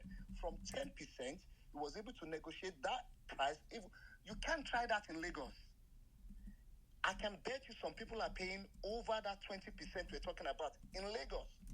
And because the population is ever rising, it will continue to happen. I'm sorry, the tenants are the one, because I'm paying some people's rent in Nigeria as it is. And the fact is that we all pay it, either we like it or not. The only solution, which is going to be a long-term thing that I know, is that if truly we Nigerians are ready, we vote in any government that's ready to do social accommodation. Yeah, everyone has a part to play. The private landlords have got a part to play. But the government is the biggest player here. If the Nigerian government cannot make social accommodation, as in the accommodation, the days of Jack Conde housing, the Festac housing, those ones at Yanopaja, I don't know if you guys know of those buildings. If the government cannot make such things available, this problem we will continue to talk forever. Trust me, generation yet unborn will come and suffer these things. I'm sorry, but that is what I see. So if Nigerians are ready, let us start asking government for the right manifesto. And those ones that can say the right thing, not who know who. We sabi this person, or no, not until we start putting the right people in place, in power, we will continue to be here forever. And that is it. I'm sorry, it's sad, but that's where we are. And John, they have these manifestos in their they have this housing in their manifesto. If you pull up any political party, they are never done, which is the point of holding them to account. But they have them. So the point I make is that if you want to say they have them, is to force them to do it by, when they don't do it, you vote them out. That's what we need to do, like, as investors of the. But again, the thing is really this. People are just agency fees are not based on demand and supply. No, you are confusing issues. Agency fees are based on what the agent is charging to extorting on consumers. As long as you don't separate the fees from the property, you're going to fall into this trap. And that's why the agents are charging 20%, because they are saying there's no house, so pay me 20%. There is no correlation. The point I was making about the house in Mushi. No, I know I'm replying to a guy on DM. The point I was making about the house in Mushi. A house in Mushi has been built 50 years ago. The agency has been renewed every year for those 50 years. There's nothing new in that house in terms of legality, in terms of agency. So why are you paying every year agent and house rent? That's the point I'm making about a legacy home. You already have the home, it's already existing. It's not like it's a brand new tenancy that you are saying, okay, we're going to put solar or we have a new environmental impact assessment. No, it's the same house. So why is there a new fee? That's the point I'm making about this legacy plot. Guys, separate. Yeah. You're fighting for are the ones that will tell you you're saying rubbish. Yeah, separate. Guys, again, I'm just separate the housing. We're not talking about the government regulating homes in Nigeria or rentals. We're not talking about that. We're talking about folks that go to homes and say, before you can rent this home, we're going to charge you a commission. I don't mind the people paying commissions to agents and lawyers, but it's too much. You can't pay 20% commission to someone to do you. It's a service. He's not building anything. It's not an architect. How much do architects get paid? This guy is a guy that's saying, sign here, sign here. Or there's a guy on the sign, you call the guy then he says 20%. Just to receive a phone call is 20%. How does that? How? Why are you defending this? Don't your brothers and sisters pay this fee in Nigeria? They are telling you that in the UK, in America, everywhere in the whole world, highest is 6%. What are you defending? And you are accusing the government of inflation. What are you defending? You want people to collect 20% on a commission for a house they did not build? What are we defending here, guys? Is this politics? I tire for now. Honestly, I tire for now. What are you defending? I get it, you're a real estate agent. I get it, but guy, at least just keep quiet and just keep quiet. You don't defend everything. Collect 5%. Collect 5%. Yeah, collect your 10%. Why are you cutting 20? You are cutting caution. What is caution? What is buying hot drink? What is buying hot drink for landlord? Does the landlord see that hot drink? What is that? What is you collect caution? You collect. Oh, come on. Than you are, Kalu. What are you talking about? That you are not even. They are more exposed than you are to this menace. But I think sometimes some people just want to irritate. We're fighting for you, oh. They want to. We're fighting for you. You think I'm? You think I own a home? We're fighting for you. You are Why are you defending? That's one of the issues we have in the system because people think some things are joke, and I think that's one the side effect of over dependence on skit making because you don't know serious issues. This thing alone affects a lot of people in Lagos especially, and I feel that if Lagos gets it right, other states will emulate. So it's a wake up. I'm very sure Lagos is going to do something because the like the other gentleman said, because Fashola reduced the annual rent to 1 year, then the agency fee went up. So normally law should come back and say, okay, we want to correct that anomaly because they are reacting to the reduction in the annual. So correct it, and again, people are unemployed. I get it. So people want to get a job in real estate. I get it, but you can't, if you exploit too much, there's always going to be a pushback. How much do Agboros collect? Is it 20%? So Kalu, the amount is high. Oh, down is high? Hey. Okay, let's leave Agboros for now. Let's not go there. Jesus. Ola Sehinde Omoriwo. Ola Sehinde, hey, how you doing? Apologies, guys. Let me get that. We'll take Ola, then we'll take Bed Taker. Yeah. Ola, say, please go ahead. Go ahead, sir. All right. Yeah, thank you. I think we've really had a very constructive conversation, but I'm trying to come from like a different perspective. So I think I remember very well 2019. I was saving, and I was saving at Abeokuta, and I really just got to experience this situation where rentage was just so high. I left the camp, that's the camp at Ogun State, and I go to Abeokuta where I was posted. I couldn't even get a space to rent, right? I had to leave for Ondo State. I came back, but luckily I could get like a place with my uncle to stay. So my point is, at that point, I just realized that there's something that needed to be done. And I started, digging through to understand what exactly was the problem.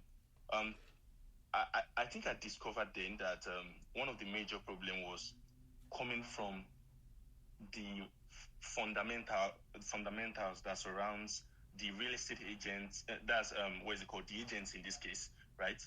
And the landlords. So one major issue is that we always have like this oversupply of agents, serving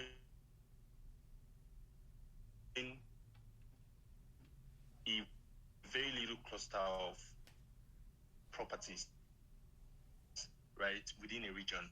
So a good example of Abeokuta, what I experienced there was that we had like thousands of agents, serving not less than 700 houses, for example.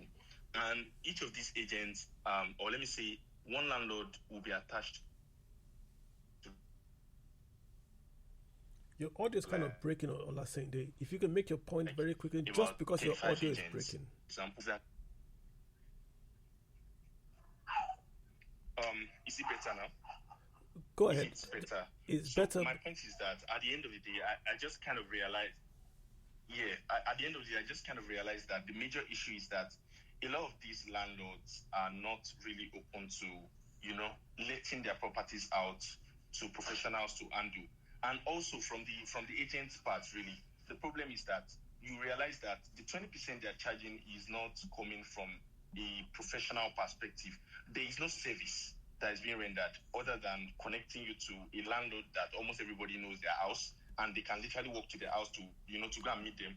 But because the landlord will not allow you to come, right, you just have to go through the agent. And the agent is not offering any professional service. Like I said, for example, there is no paralegal service. There is nothing like, oh, when I'm done renting this place, I still have a contact of that agent in terms of services. The agent is just literally going to disconnect immediately after you go to the apartment. So the point is, there is no professional service that these guys are rendering that really justify that 20%. I wanted to do something for coppers then, where I was going to house a database of properties in Abeokuta, and I was going